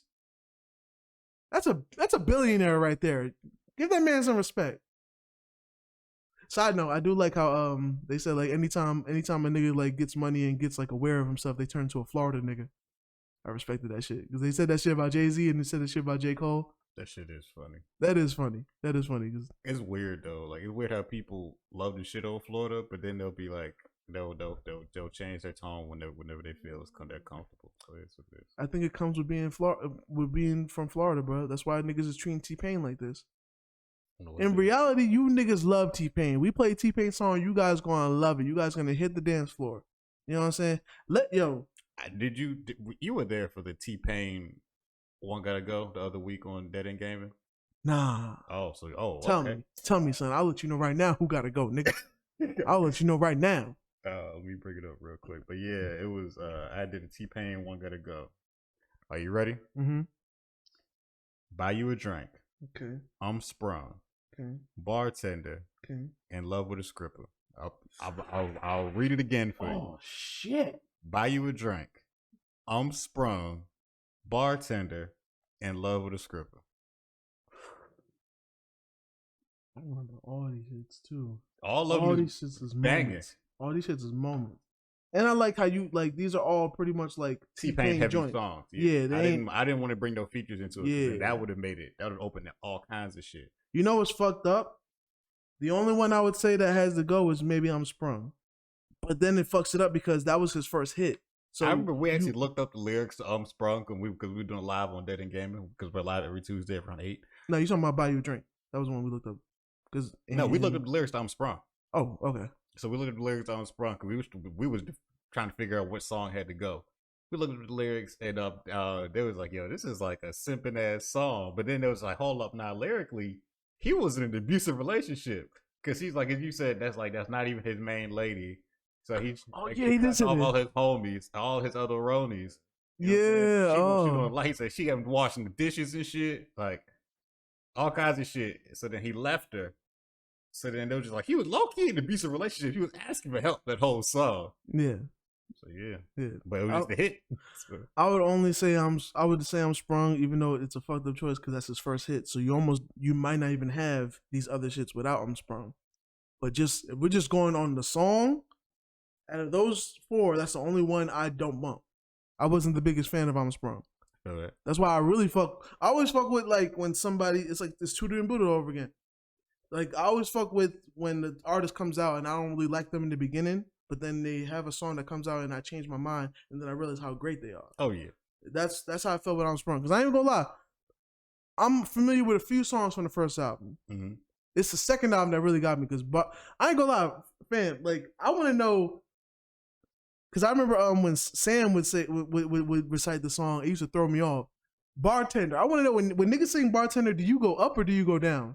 You know what I'm saying? When you say, is it bartender or is it bartender? I want to know, what do niggas do? I go up. Cause Sam used to always go up and I always went down. I always bartender. So that shit used to throw me off. I was like, why is he singing like that? The bar with her. Yeah, I go up every time. I go down on bars. See what I'm saying? Like that's just powerful artistry right there. You know what I'm saying? He wasn't even talking about the button that song. He wasn't. That was the most chill, so like just getting cool with the bartender, bro. Yeah. That shit was fire. But yeah, I would take out Unsprung. Just but then I said In Love with a Script gotta go because I don't mess with strip clubs like that. So that was an easy choice for me. But Buy You a Drink, that had to stay. Buy You a Drink and Bartender. Oh, they ain't going nowhere. Yeah. Put silver on them, laminate them. They ain't going nowhere. Yeah, bro. Because like, I'm gonna buy you a drink and then I'm gonna take you home with me. I got money in the bank. Tell me what you think about that. I'll be in the gray Cadillac. We in the bed like, ooh, ooh, ooh, ooh, ooh. We in the bed like, boy, that shit is solidified. Mm-hmm. That is solidified. And then Bartender, bro, we just went on a whole spiel about Bartender. I'll listen to that shit now and I'll be like, this song, I ain't gonna lie. Sometimes I listen to that's like, it's some songs that just stand the test of time. And, you know, I do music. So sometimes I'm just listening to a feel and I'm like, yo, I need to listen to a hit that's like, just is ingrained in you. That's one of them joints I listen to and I'm just like, there's so many elements to this that make it a hit. Like, oh yeah, from the beat to the lyrics to like the subject matter to even like how that like what he's talking about. Like, he's not being disrespectful. Mm-hmm. You know what I'm saying? He's just talking about casual shit, but like it's dressed up and delivered in a way that it sounds great. That's why I didn't take out I'm in Love with a Stripper, because I feel like T-Pain was also really good at, like, in his earlier years, because, you know, once you get older, you know, you're going to keep on making similar songs, but he was really good at making a song about anything, but having it sound amazing. You know what I'm saying? Like, T-Pain could be the person to make a casual-ass song about just chilling in the crib and do nothing. Like, if we wanted to, T-Pain could make a Bruno Mars Lazy song. Probably could. You know what I'm saying? Really probably could. And Lazy Song was the first song I ever liked from Bruno Mars. I didn't like Bruno Mars until that song. And even then, I wasn't a Bruno Mars fan. I was like, oh, I like this song. Then 24 Karat Magic came out. Then I felt different. Everything changed. Everything changed. But yeah, like that shit, I appreciate when niggas can like really make songs about anything. And I feel like T-Pain is one of the people that can make a song about anything and it'll sound good. I agree. You know what I'm saying? So, just made some money. That's always great. That is good. But yeah, like, yeah. I don't even know how we got here, but yo, T-Pain campaign. You feel me? T-Pain campaign. I ain't gonna lie, I still got the audio clip of us like going to a whole segment of T-Pain. Like, if I have to bring that shit back out, I will. I got it too. You know what I mean? Like, bruh, T-Pain's gonna be one of the niggas that we give our flowers to, bro. Like, at all times. And it's like, it's not just us no more. Because I feel like we was talking about it, but like I see on social media all the time now, people was like every other day somebody talking about, yo, T-Pain this, T-Pain that. Like, people like I know like we made the joke that yo, he finna be on everybody's song, but a lot of other people feel the same way. Like, yo, it's finna be featuring T-Pain a lot. And I'm with it. I ain't gonna hold you. This might be the moment where I really became a believer for T-Pain. I was still in high school, right? So I graduated 08. So this was probably 07, 08, right? Pep rally. Actually, it was probably before then, because the next pep rally, I skipped that shit because I don't like all that energy, and I didn't even like young niggas in high school like that anyway. But the pep rally I went to, It was when Flo Rida Low came out. But it was super early. Like, I hadn't even heard the song yet. And I don't know how them niggas found it, but them niggas did a dance to that song, but they did a dance to the acapella. I don't even know how niggas found the acapella. All I heard was, I was like, okay, this nigga, it sound like T-Pain. But he's singing a hook. And just off the hook, I'm just like, yo, this shit sound fire, my nigga. I was like, yo, when this T-Pain song come out, you know how mad I was when I was like, oh, this is another nigga song featuring T-Pain? Yeah. Because when especially in a pep, like, so it's in an arena. So I'm hearing it at a good level. You know what I'm saying? I'm like, oh shit, like, it's gonna make a fat nigga pop lock. No, that's like his biggest song. Proof. I think it's like his only #1 technically. Like, I still think about that song. Just because I thought you was gonna say "Kiss Kiss" came on because that was a banger too. Oh no, that was definitely a banger. But no, I just remember how hype I was off the acapella of a hook. I've never felt that way. Like, I've never. Usually you gotta hear everything. You be like, okay, the beat's fire. You know.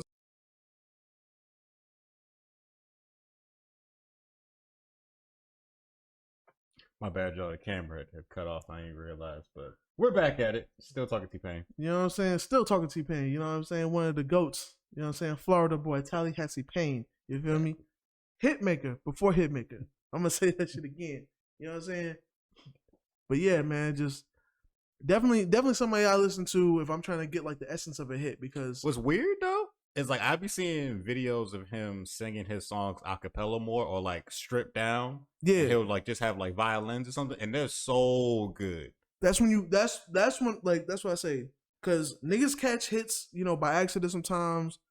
And then that's how you know, like, when you're dealing with somebody different. Like, when you can deal with a song stripped down and it still sounds amazing because now you know it's lyrically good. Like, it's musically good. Like, it wasn't just a moment. It wasn't, no disrespect, it wasn't just like a TikTok wave. It wasn't a good dance going to it. Like, it was a hit because it was a hit. The only thing it just needed was proper promotion. You know what I'm saying? Yeah. And that really shows, like, the genius of T-Pain. You know what I'm saying? Like, he's a great writer. You know what I'm saying? Like, he's a great, like, this is why he was so good. Like, niggas would call him for hooks because he came with that energy and came with that auto-tune. And sometimes he didn't even come with auto-tune. Like, he just knew what to do. To this day, bro, he holds my favorite Lil Mama song. Like, when I tell you the song, like, bro, there's 2 Lil Mama songs I like. There's really 3, but there's 2 when she was, you know, when she was Lil Mama, when she was still popping and whatnot, right? I like actually, oh, he was on both. I forgot. Oh, okay. So the first Lil Mama song was like her on some go-go shit, which she from Harlem. I don't know who told her to do that shit, but it was amazing. You know, I like drums and it was good melody, whatever. They was rapping their shit, right? I forgot the name of that song though. Strike a Pose. Oh, Strike a Pose. Featuring T-Pain. Fire. Lil Mama and T-Pain on a go-go beat. Fire. Right? The second one is when she had Lil Mama, T-Pain, Chris Brown. You know that song. You know the song. When they was on the spaceship. Song? Yeah. That shit. Cause yo, niggas forget that T-Pain can rap too. And he was busting ass on that song. That verse is fire. You know what I'm saying? Like, bro, that's also freaking when I used to fuck with the Freemans and shit, and everybody would dance and shit. That shit would have me sitting there like, you know what I'm saying? Fire, my nigga. Can make a hit with anybody, bro. I'm not just calling Little Mama anybody, but like. I didn't even think about it till you said it. I was like, now you sound this. It was fine until you emphasized it. Once you emphasized it, I'm like, all right, now, dog. I listen. I talk to a lot of women, and one thing I've learned is they're experts at finding disrespect in anything. That's true. That is very true. You have to cover your steps because, you know, I don't want to say something that I wasn't trying to say. Yeah, just like how you started off. I said I talked to a lot of women. That was wild. That was wild already, bro. You set yourself for failure. I talked to a lot of women. Whoa there. Bro, the definition of being a man in a relationship is saying one thing and then having to retrace your steps 100 times. Yeah, bro. Just to apologize for what you said, but then also let them know I wasn't saying what you thought I said. I understand. Definition of being a man in a relationship. Yeah. That's why I can't wait for you to get in one so I could laugh at your misery. You know me. There's gotta be like a word for it, because it's like, is it like quiet happiness? Like, because it's like you're overall happy, but you're still suffering inside. Like it's gotta be a name for it. The word love. Yeah, I mean that's technically the word for it. Yeah. But yeah, because that shit crazy. But yeah, man, T-Pain, man, T-Pain. We one of these, I might make a segment to like have like, you know, recognize our unsung heroes. I just want to make a list of shit, or I might just make it a random thing. Like if I just, you know, I might make like every other podcast we do, because I feel like we're in a very microwave society and we always talk about the same names all the time. But there's some niggas that are doing shit. They did their thing and they still can do their thing now, or we just want to, you know, give flowers to niggas while they're still living. Because I definitely don't fuck with the fact that we do seem to give everybody their flowers after they die. You know what I'm saying? Like bro, like shameless plug. I got a song coming out with a dude named OT9 Bino called Greedy. It's, you know, for those that don't know, it's a Stop Being Greedy, you know, remake. But we made that shit before he died. It was released before he died, and just him dying, like, you know, they decided to make a video to it, make it, you know, DMX tribute. They got Rough Riders in there and shit, try to pay homage. But like and I even released 2 you know, more DMX type beats. But I had them shits already because my love is real. You know what I'm saying? Like I listen to DMX for real. You know what I'm saying? He didn't have to die for me to make these beats. That's what I'm saying. But a lot of people act like that. Like they forget who somebody is, and then once the person dies, like, oh, I love this person, he got me through this. It's like, nah, son. Like, then it's let these niggas know while they're still here to receive that love. Exactly. You know what I'm saying? Let them get the flowers while they can still smell them. That's how I feel. Because we definitely gonna let you get the disrespect while you're here to take it. Yeah. You know what I'm saying? When you do dumb shit, we gonna let you know. Yeah. Speaking of some possible dumb shit, Ultimate Madness, the semifinals. So, so only 4 people left in the tournament. So we gonna do our predictions of who you think going to the finals. Mm-hmm.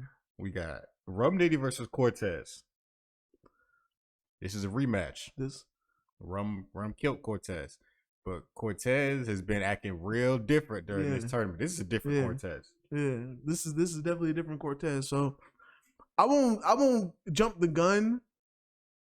I will feel like Rum Nitty will get this one, but I do feel like it'll be close. It's gonna be close. It's gonna be close.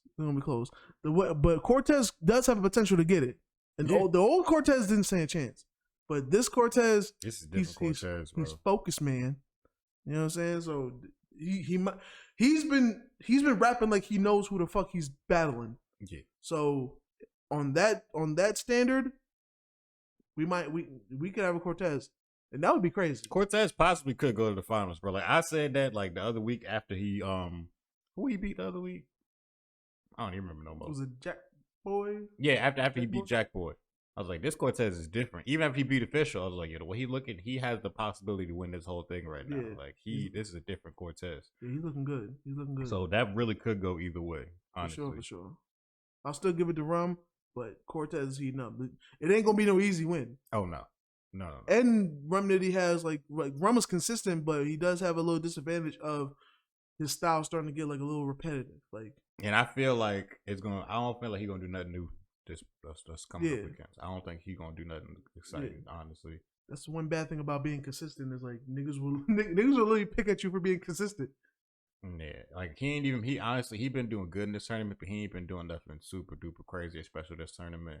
Yeah. I low key felt like Sirius could have won that first battle. Yeah. He ain't killed nobody yet. No. And another nigga who really ain't killing nobody in the tournament is Geechee. We got Geechee versus KCJ. Same. And Geechee's consistent. Geechee's great. But I don't know how he gonna do. Like it's possible. It's very possible he could beat Casey. But Casey, he better. I ain't gonna lie. He better beat KCJ. He better, because he's the one person that should not fall in that trap. Because he's right next to Coffee, and Coffee is really like respected in this rap world. Yeah. So you are somebody that brought in, and you're really connected to one of the I don't know if she's still rising, but one of the best names on the women's side of things. So you know what women can do. You know what I'm saying? So you ain't gonna fall into that misogynistic trap of thinking that a woman can't outbar you. Yeah. You know who you're dealing with, and niggas ain't playing with Casey. Casey got a name out here. Stop playing with that girl. Okay, I don't think he's gonna play with her. I don't think he's gonna. They gotta stop playing. Listen, you know better, so don't fall in that trap. Don't I want like because I'm seeing it being Geechee and Rum, and that's gonna be funny because it's literally the two. It's two people that have the same problem. They've been consistent. They've been busting ass and being consistent for years, but niggas is kind of getting like their style is not amazing no more. Mm-hmm. So they're gonna have to come with something different to beat each other. But they're two most consistent niggas that I know. Yeah, you know what I'm saying. So that'd be funny. But so who's going out Crip who? Yeah, they both are Crips too. I forgot. They definitely both are Crips. Yeah, who gonna out Crip who? I would if it does go to Nitty and Geechee, I feel like I would give it to Gotti because Gotti knows how to put some substance in this shit. Rum Nitty just sounds really good. You know what I'm saying? And every once in a while he might make some personals in there, but Gotti will literally out Crip. If it's out Cripping, like Gotti out Crips everybody. I'm not even gonna hold you. It's because he's also from Cali, so it makes it hard to out Crip a nigga from Cali. Yeah, it's very difficult because he'll be like, bro, because like he calls out every other nigga he battles that's not from Cali who being in the gang. He be like, nigga, you don't even know your gang history. Like, you're not even from where all this shit started. Like, why you even doing this shit? This nigga is tapped in. Like, he's like, nigga, because he'll be like, nigga, so when did you join?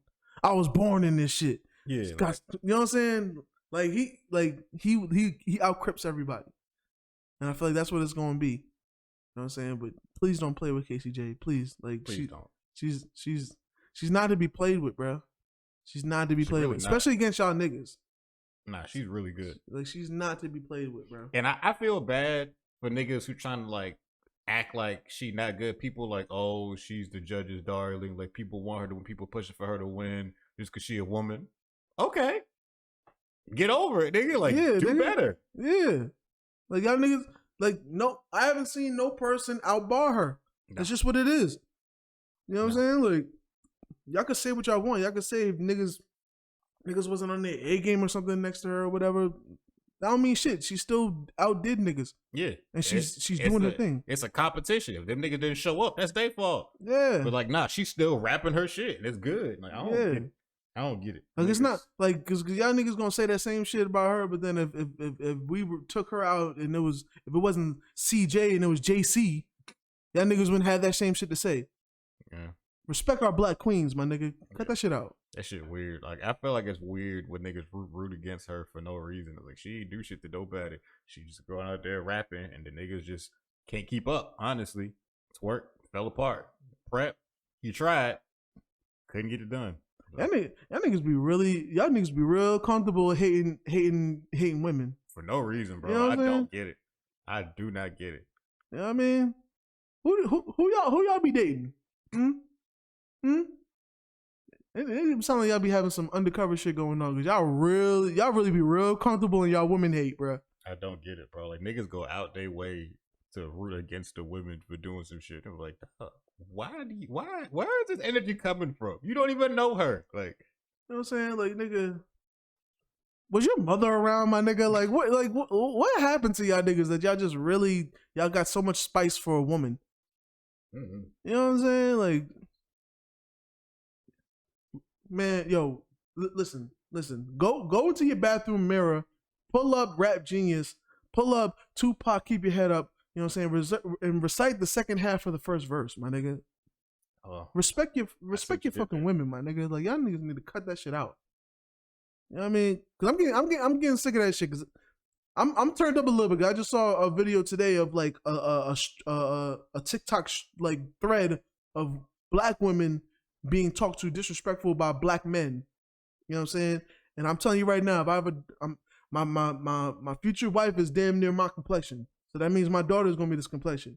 If one of y'all niggas come with that freaking that because you're a woman or because you're a black woman energy, I'm using these small hands and it's going across y'all niggas' faces. I swear to God. You know what I'm saying? I'm not always gonna be this fat. You know what I'm saying?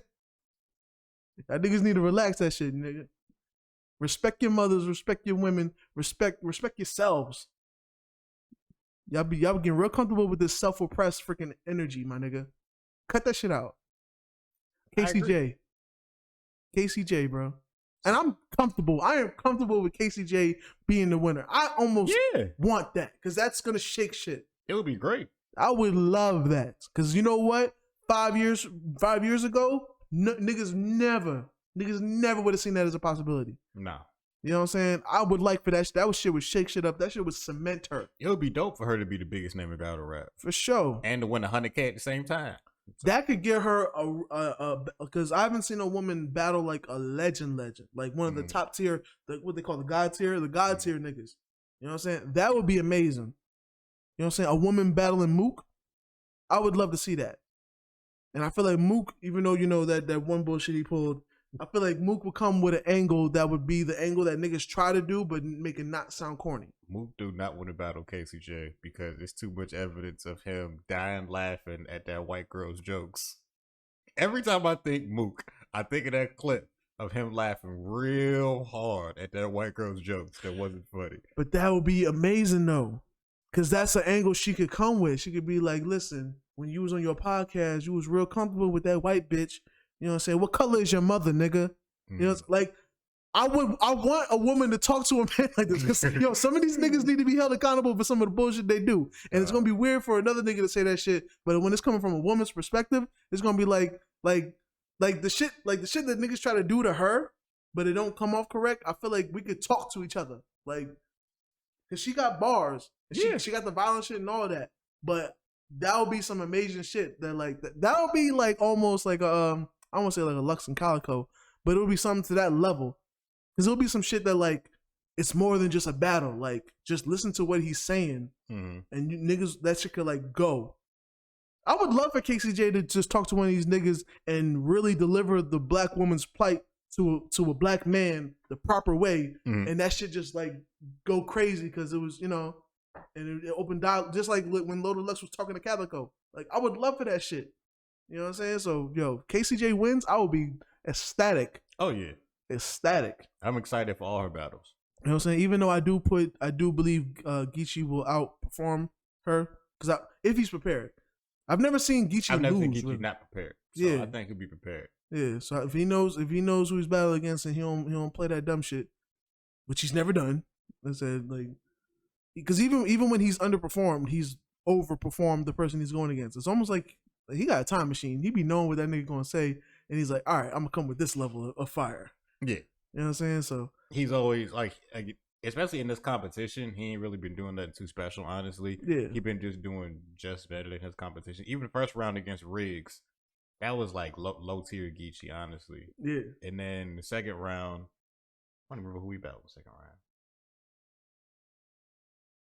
Who did nigga battle?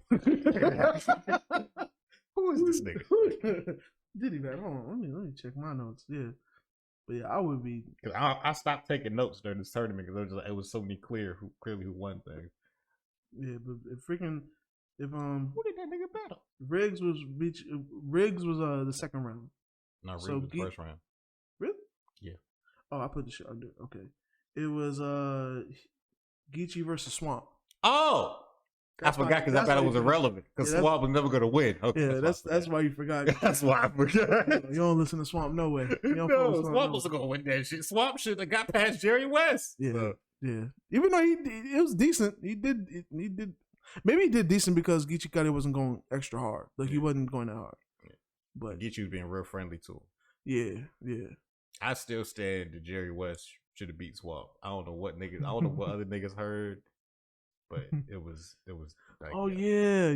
Because Jerry West was fire. Yeah. Jerry West was fire. He should have won. They should have gave him that. He won that one. Yeah. But I got it. But yeah. So Rum Nitty versus Cortez. I feel like it's gonna be close, but I will give it to Rum Nitty. I'll give it to Rum. Okay. And Geechee Gotti versus KCJ. I will give it to Geechee, but it ain't. Both of these niggas, it's not gonna be easy wins. It's not at all. It's not at all. And I almost want Casey to win. Yeah. Because I don't think also, I think Geechee's never had a loss. They say he's never killed anybody, but he's also never had a loss. Like, even his debatables, like, nobody was... I'm pretty sure he lost when he battled Surf. Remember, that's when Surf was back. Oh, yeah.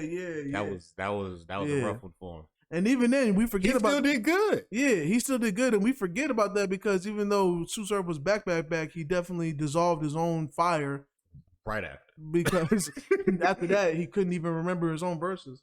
He couldn't even remember his own bars and shit. So, yeah. He literally dissolved his own shit. He Bitcoined his own shit. He went up just to go down. Yeah, bro. So, you know what I'm saying? nah. Shout out to Elon Musk for fucking up Dogecoin this past week, too. Yeah. All the cryptos are down right now. Like, all of them. They're going up today. But like literally today, like just like hours ago. Like I've been checking. Yeah, I checked hours ago. But when I tell you, boy, like, bruh, I was up. I almost doubled my shit with all the shit. And then that nigga goes on SNL. And I'm just like, every day, 100, 200. I'm just like, damn. I had to pull out. I had to pull out. But, you know, hopefully it started going up today for those that my crypto people. I doubled down this morning. Yeah, so it's going up today and it's still going up, thank the Lord. You know what I'm saying? So hopefully it stays that way. I think it's gonna stay that way because I know we don't normally speak crypto, but I'll just say this real quick. It's probably gonna go back up because for some reason these coins are like dependent on what Elon Musk says.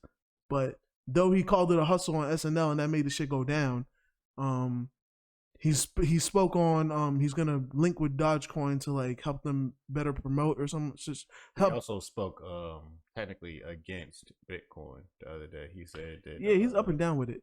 Yeah, first he was all about Bitcoin and then it shot up, and then he was like, "Oh yeah, you can buy a Tesla with Bitcoin," but now he's saying you can't buy Tesla with Bitcoin no more. And he said because of the impact on the environment, so now he's gonna try to work with other cryptos and shit. So then Bitcoin dropped, but that's fine with me. I just been buying more since it's dropping. So when it shoots back up again in a couple months, it'll be worth more. So. Yeah. So I'm definitely locked in on mine. You know what I'm saying? In the Ethereum. Yeah. Forgive me for not knowing how to say it, but yeah, there's like 3 I really rock with. You know what I'm saying? Dogecoin, the Ethereum, and then there's one that's Ethereum Classic, which that one's like a smaller scale, but it moves up kind of the same, just, you know, so, you know, for a little bit of crypto from us. But yeah, it should be going back up because he said he was going to work with Dogecoin. So since he said that, niggas been fucking with it again, I guess. So, yeah. Anyway, this week's battle. Since we talked about Cortez, I was just like, yo, Cortez been cooking in this tournament. Let me go back, see more Cortez's most recent battle before this tournament. Because it's Cortez versus Easy. Because Easy said that he the reason Cortez rapping like this now. Because Cortez didn't take him seriously in that Rookies versus Vets battle. Yeah, and I definitely see that. Because I ain't gonna lie. This battle was mid. Oh, yeah. This battle was very mid. And I think it's because you didn't tell me that it was going to be mid. You just told me it was like, we're going to watch this battle because we've been told that it was significant in Cortez. So I'm thinking this is going to be Cortez, like, starting the scorch. And I was like, this sounds a lot like the old Cortez. It was after this is when Cortez was, like, doing interviews and stuff saying, like, yo, he was coming at me. I ain't think it was going to be like this. He definitely had a lot of interviews. I seen it because I was trying to find it on YouTube, and I was like, it wasn't on YouTube, but there was definitely a lot of content around it. A lot of interviews and shit. So it's like, all right. But yeah, and when I say mid, like it's also, you know, it's 2 consistent people that know what they're doing. So even the mid is like it's. I remember one time Joe Budden like joked on Maul saying like, "Yo, when the broads come around, you know, Maul got the fire mid." So if I could describe this battle, it's fire mid. You know what I'm saying? It's fire mid. It's 2 niggas that professionals that know what they're doing, not bringing the A game, but. You know, at least it wasn't no chokes and no shit like that. No, it was a little some stutters or some repeating, but you know, if you don't do it bad, then we'll excuse it. You know, so we can't have niggas be perfect. No, niggas can repeat their words. It's cool. So yeah, this was the Rookies versus Vets battle. Cortez came in as the vet because he's been around the game basically forever at this point. He came in first, popping champagne. Acting special. Yeah, he definitely came through with the bottle. And he sipped champagne the whole battle because he acted like this shit was like easy. he thought easy was easy. He was just like, yo, nigga, this nigga easy and black captain. This ain't nothing, bro. This a day in the life for your boy Cortez. I'm gonna walk up, pop my champagne, dance on this nigga. I'm gonna hit a merengue. I'm gonna do all kinds of shit. He was having a good time in his head. But then when he got there, that nigga thought it was KCJ, huh? Bro, he ain't say shit his whole first round. I don't know if you remember. I thought I was the only person. His whole first round, he was just up there just talking, bro. Just talking, sipping champagne and talking. He's really good at delivering nothing. Like he's really good at delivering, because even the way he says it, I'm like, did I miss something? Like he's real confident in the way he's saying nothing. He rapped that shit like Cassidy, to where you couldn't tell him this wasn't the hardest shit ever said. In his head, that was the hardest shit ever said, bro. That's how he was rapping. Like when I tell you, like maybe besides maybe the third round, because the third round was something. Third round was cool. It had something to talk about. Yeah. So even though he hyped it up too much, so that kind of he did. At the end of every round, he was just like, "Just wait till round 3. We got something to talk about." Yeah, and he hyped it up too much, so it kind of took away. And I did notice too, because we listened to battles. I noticed there was some filler in that third too. Mm-hmm. Like he had something to say, but then every once in a while he would talk about the nigga being a bad dad, but then go to like talking about guns, and then go back into. I'm like, that's not how this works. That's not how this works, bro. You know what I mean? Like that's not how this works, bro. If you telling me I don't clean the kitchen enough, you're gonna be like, so you need to start cleaning the kitchen more, and it's sunny outside, and when you do the dishes, like that didn't belong there. You know what I'm saying? So like, what that got nothing to do with that? That got nothing to do with nothing. But like, bro, the first 2 rounds maybe had 2 good bars in each round. Like, you couldn't tell him that. That nigga was. You couldn't tell him shit. That nigga was Ron Browse, my nigga. He said, "Oh, pop champagne, oh." So he said they're drinking champagne, and then like, so Easy starts rapping, and Easy is killing this nigga. Like Easy's first round, Easy didn't say nothing too special in the first, but he had some good bars. Yeah. And then like, it was the point where Cortez sitting there sipping champagne, nodding his head, like, that was good. Okay, all right, that was good. Like, just nodding his head the whole time, like. And now like, this is some good shit he's saying. I'm gonna kill him in this third though. I know that's how he felt. I'm gonna kill him in this third though, but that was nice. So basically, Easy just told him he ain't shit, and this is basically the first. He's like, bro, you been in the game too long to not be shit. And then Cortez came out in the second. This is why it was like his energy was weird. He came out trying to rebuttal shit. Yeah, and he didn't even believe in the rebuttal he was saying. Nah, because his energy wasn't the same. His energy was lower. He was just like, he was trying to come up with the shit. So he was talking like this. Yeah. And I was like, dog, no, just stop. Just do what you prepared. Because your energy's off now. Because even if you say something good, like we can tell the difference in your energy. If you don't believe it, we ain't going to believe it. Yeah. Exactly. So then he ruined his second. I think he didn't ruin his second, but it wasn't very good. Yeah. Then Easy came, crazy energy in the second, called nigga whack. Mm-hmm. He was really talking to that nigga. And then he said he a surf dick rider. And he definitely mentioned surf 2 times in that first round. I didn't even notice until Easy said it. And I was looking back for like bars to write. And I was like, he did mention surf twice. I was like, why are you chasing surf? And Easy was like, you've been chasing surf way too long, bro. Just let that shit go. Like, Easy was talking to this nigga. And it was not looking good for Cortez. And then Cortez finally come out in his third, the round he was talking about. And all he did, I mean, it was his best round. It was definitely his best. All he really did was call Easy a bad dad and then say some decent stuff. Like, his flow was best in the third. He was flowing really good in the third. Yeah, he was confident in that third. But that third was just okay. Like, it was fire mid. It was funny because after it ended, Easy was like, that's what we had to talk about? That's what we had to talk about. That was it? That's what we had to talk about? Like, definitely, bro. You know what the funny thing is, too? Like, the best thing about Cortez is his delivery, bro. Because, like, there was a bar I listened to when he was talking about, it was like Easy talking about, I guess, how he been through shit and he had the stab wounds. And he was like, yo, like, so you really got stabbed, money? He was like, nobody asked you. that was probably the best shit he did. The way he said it, I really felt, he's like, nigga, nobody gives a fuck. Like, I was like, bro, you just know, I think that's why his shit is good now, because he's always had good delivery, but he's never had the bars to back up the shit he's delivering. So now he's actually got bars to back up the shit he's delivering. You know what I'm saying? That's why his shit hitting different now. I ain't gonna lie, Cortez keep this up, niggas he gonna get ghostwriting claims. Niggas will be like, yo, who writing for this nigga? Yeah. For sure. And what's funny is you don't usually hear that for niggas too often. You only hear people say ghostwriting for women. Yeah. Women, people stay acting like these girls don't write their own shit. For sure. But so yeah, Easy came out in the third.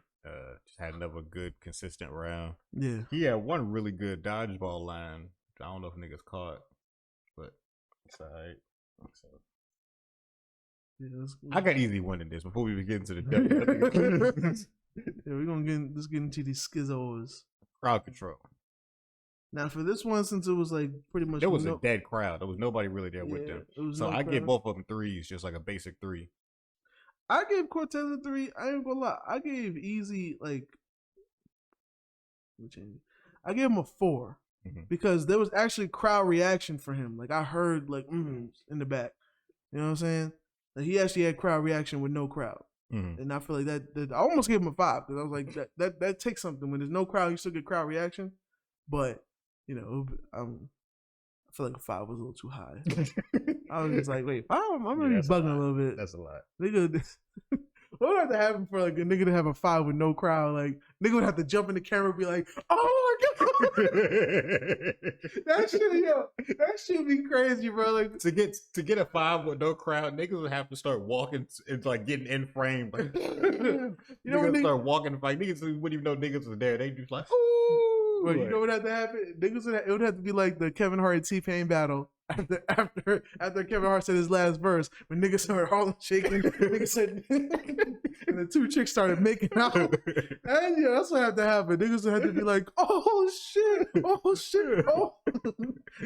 You know what I'm saying? Niggas have to do some shit like that. But yeah, so delivery. Cortez, I like his delivery. I did too. I'll give him a 4. I as well give Cortez a 4.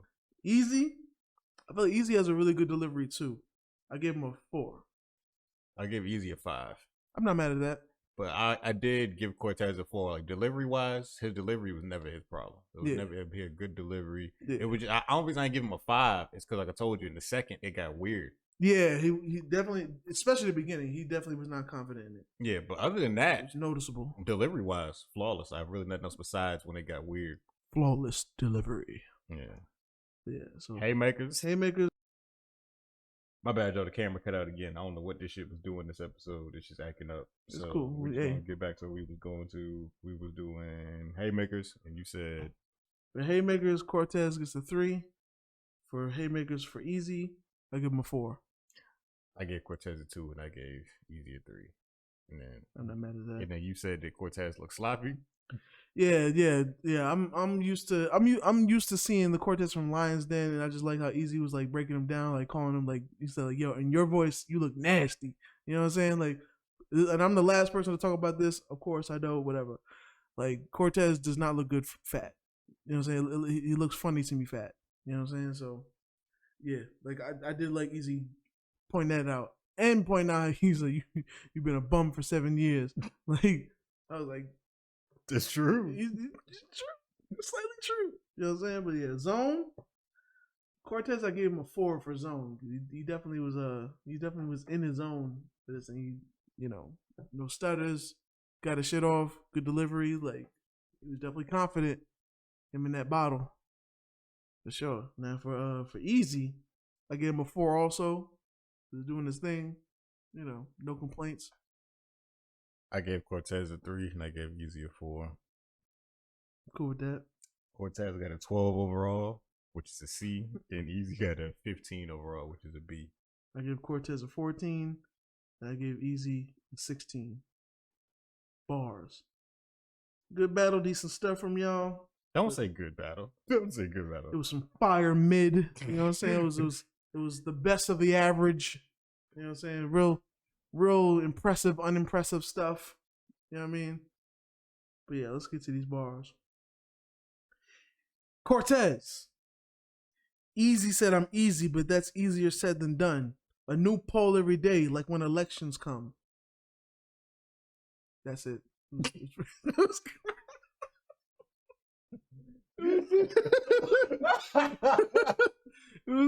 It was was a good bar in that moment. But yeah, it's just short. You just got the one. Yeah, usually I'll be having whole paragraphs, but I was like, that was the only good one. I'm like, I'm not about to stretch this shit. Easy. You do got potential, but you hard headed. You think you got it all. You've been ass over 7 years, nigga. It's damn near common law. That was it on that too. It was a good bar, and it might have even been a good bar. Just somebody that knows the history of Cortez. I was like, you gotta really be consistent to earn somebody telling you you've been ass over 7 years in a battle. You know what I'm saying? Niggas can't say that shit to Rum. Niggas gonna be like, that's false. It's incorrect. But yeah. Cool battle. You know what I'm saying? Whatever. Let's get into our artist of the week. All right, you want me to go first, or you want me first? Yeah, you can go first. All right, so my artist of the week is Czarface and MF Doom. Okay. Yeah, I know about that. Yeah. They dropped Super What. I think this is like the first posthumous Doom thing to come out. Yeah, rest in peace. Yeah, rest in peace, Doom. So yeah, it's 10 songs, quick listen, only 27 minutes, but it's dope. I'm always down for Doom. So for sure. That's my artist of the week. Yeah, rest in peace, Doom, in all caps. For sure. Whenever niggas don't put it in all caps, I'll be like, you're not a real Doom fan. Yeah. You don't know him. Niggas fucking up. Now for me, my artist of the week, OT Genesis, nigga. You feel me? OT Genesis, just for one reason. He released a song. I'm gonna have y'all just look it up. I'm not gonna play it here. We ain't gonna talk about it. Just OT Genesis is just literally a gangbanger that's just figure out the cheat code to life at this point. So I can really appreciate nobody's coming with that gangbanging shit like OT Genesis is, bro. Nobody. Only him, bro. What is the song called? Where you from? Okay. Where you from? And you know what's funny? If Sue Whoop from YG all the way in the red, this is as blue as it gets. That's all I'm gonna say. It's opposite like a motherfucker. Yes, so you were very excited about this cryptic description of this song, bro. Yes. That's on the gang. For the people home, I haven't heard the song either, so we're all in the same boat of wondering what the hell this man is talking about. So. Little boat. But yeah, y'all check that shit out, bro. Like this nigga is just this. I've never seen a gangbanger have so much fun, bro. I've never seen it since YG. YG be having a blast. YG be having a blast. But I ain't gonna hold you, bro. This is gonna sound weird, but shout out to the Crips, the Crip rappers at least, because y'all niggas have been having a lot of fun these past years, like from Bobby Shmurda to like the Fabios and Pop Smokes to Snoop Dogg to like shoot, like y'all niggas look like y'all be having a lot of fun. Y'all niggas is making a lot of fun music. You know what I'm saying? To OT Genesis, bro. Like y'all niggas is a lot of fun, bro, for sure. But yeah. So. Wait, did we talk about J. Cole possibly playing basketball in the African League? Nah, we ain't talking about it, but it's I think he's only gonna play like 6 games too, or something like that. Like it's like a small number of games. Yeah, like he's doing it just to do it. He's just putting his feet on a nigga couch. All right, so how many points you think this nigga averaging? First game he ain't gonna get shit. Okay, second game he gonna get 10, and then the last 4 he's gonna get like 30 or 40 on some crazy shit.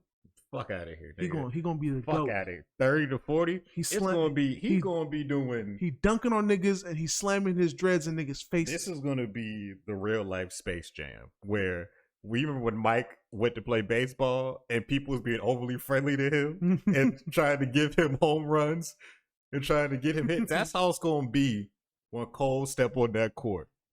Cause them niggas are like, oh, that's J. Cole. I'm not sure how big he is in Africa, so maybe they might treat him like a regular ass nigga and ball him up, or they might give him that celebrity treatment and try to be nice to him, play softer defense on him, try to make him look good. I don't know. They might not give a fuck. I don't, cause I don't know how big he is over there. They might not give a fuck, and he might get hard fouled, and niggas ain't gonna know how to react. He might get dunked on, and They gonna niggas be ain't like, gonna know who this? how to react. They gonna be like, who this light skinned nigga over here? He gonna get fucked up, and I'm not wishing for his downfall. I fuck with J. Cole, I really do. I just don't know how this is gonna go, cause everybody think they Master P, bruh. Everybody think they can do it all. Everybody think they can rap and ball. Yeah, Can't. Master P was one of a kind, bruh. for real. Niggas, I feel like niggas have dreams of going to the league and they just don't want to lead them dreams. Because all the niggas that rap and play ball still want to talk about that shit. You know what I'm saying? Like, Bibby will let you know he played good ball. G Herbo will let you know he played good ball. Polo G be like, yo, I still could probably go to the league if I just give me some time to train. Dave East, you know what I'm saying? J. Cole, like, niggas just... 2 Chainz was actually on this college team. 2 Chainz got many videos of him just shooting shots. And every time... 2 Chainz. The only thing that hurt 2 Chainz credibility is when him and Lil Baby lost to Jack Harlow and Quavo. And I feel like 2 Chainz' real problem was his teammate. Yeah, Lil Baby was Lil Baby was just happy to be there. He was not the right teammate. They need to do a rematch. Yeah. Give 2 Chainz a better help. Somebody like Game. I heard Game be balling over there in the Drew League. And that would make sense because Game niggas is also in shape. Like no offense to Lil Baby. Lil Baby's kind of like more of like one of them natural built niggas. Like he a regular skinny guy. Yeah, he may not work out. He just got muscles because he's skinny. But like 2 Chainz been working out. Game always been working out. He ain't never been a small nigga. You know what I'm saying? Like even niggas like Dave East. Like Dave East probably wouldn't be as good because nigga been smoking and chilling. Yeah. You know what I'm saying? But if he took some time to discipline himself, he probably could get right back. I think it's like the muscle memory shit too. Like, yeah, it is. You know, so I guess niggas got to get out of their system. They just want to know. It's like, all right, I made it in rapping, but if I had stayed with the ball stuff, would I have been able to make it? Yeah, we're gonna see if Cole could have made it. I'm not saying like the African League isn't really like one of the top like leagues outside of America. There are other leagues that people look at. But I don't think people talk about the African leagues very often. So it's not like it's like a league that's right under NBA. It's a couple steps below. I mean, so we'll see if he don't shine there, then nah, bro, it's over. You wasn't gonna make it. Yeah, I heard good stuff about him balling, but that's because he's tall. Most rappers ain't tall, so I mean he got a better shot than Tory Lanez. Oh, so I see what you did there. But yeah. I didn't even realize that was a triple entendre. Don't even ask me how. That was unnecessary. That's what I do. But yeah, I want to look out to see how Cole does in the African League. I'll be looking forward to the clips, all that whenever that starts. I don't even know when that should start. I should look up an article for it, but I don't care enough. I'm cool on it. I'm more concerned about the off season. See what you did there too. So yeah. I think overall that's gonna do it for this week's episode of the Hold It Down Pod. So Quan, go ahead and tell them where to find you. You can find me at, you know what I'm saying, your local Bible study, you know what I'm saying, getting some Kid Cudi, you feel me? But if you want to find me online, you can find me at SAYQUAND on your Twitters, your Facebooks, your IGs, you know what I'm saying? People always got to say their social medias with a plural at the end, like there's another IG, but, you know, whatever. You know what I'm saying? If you want to buy some beats from me, you can either find the link in my bio on Instagram, or you can find me on BeatStars, you know what I'm saying? At SAYQ. Why you can't spell your own damn name, bruh? What's crazy is you don't even gotta do it because I got the link to your BeatStars in the YouTube description. That's what make it even worse. Just go to the link in the description. But that's your issue. You can try to spell your own name to trip you up every time. Because I'm drunk on water. Like, I was like, what? SAYQUAN. I ain't never met a nigga who can't spell his own name, bruh. Like, it don't make no sense. And granted, you have a long name, but you too old for this shit, bruh. You've been spelling your own name for too long. It's been a long time since I've been in school, son. Shit's gross, nigga. You be ashamed of yourself, bruh. That is not okay, bruh. It's not. What is wrong with you? I'm out here drunk. You can find me at SAYQUAN. You know what I'm saying? Find me on BeatStars. You know what I'm saying? I do it all. What you want to do? You know what I'm saying? Let's make some hits. Where can they find you at, bloody? Look, if you want to talk to a nigga who can spell his own name correctly, you can find your boy Bloodbath at Hightower Power 1 All my socials are the same. You know what I'm saying? Talk to me at Talkback. While you're there, tag T-Pain in some of my posts. Hopefully we can get this T-Pain campaign You know what I'm saying? popping. I know how to spell T and pain. You feel me? At T-Pain. Exactly. So yeah. I said all I had to say this episode. Boop, boop. Quan finally spelled his name, so we're good to go. I want to thank y'all for tuning into another episode of Hold It Down Podcast. You Remember, dig? tell a friend to tell a friend. Tell a bitch to tell a hoe. And remember, the South won't hold it down. Pip, pip, diddly do, motherfuckers.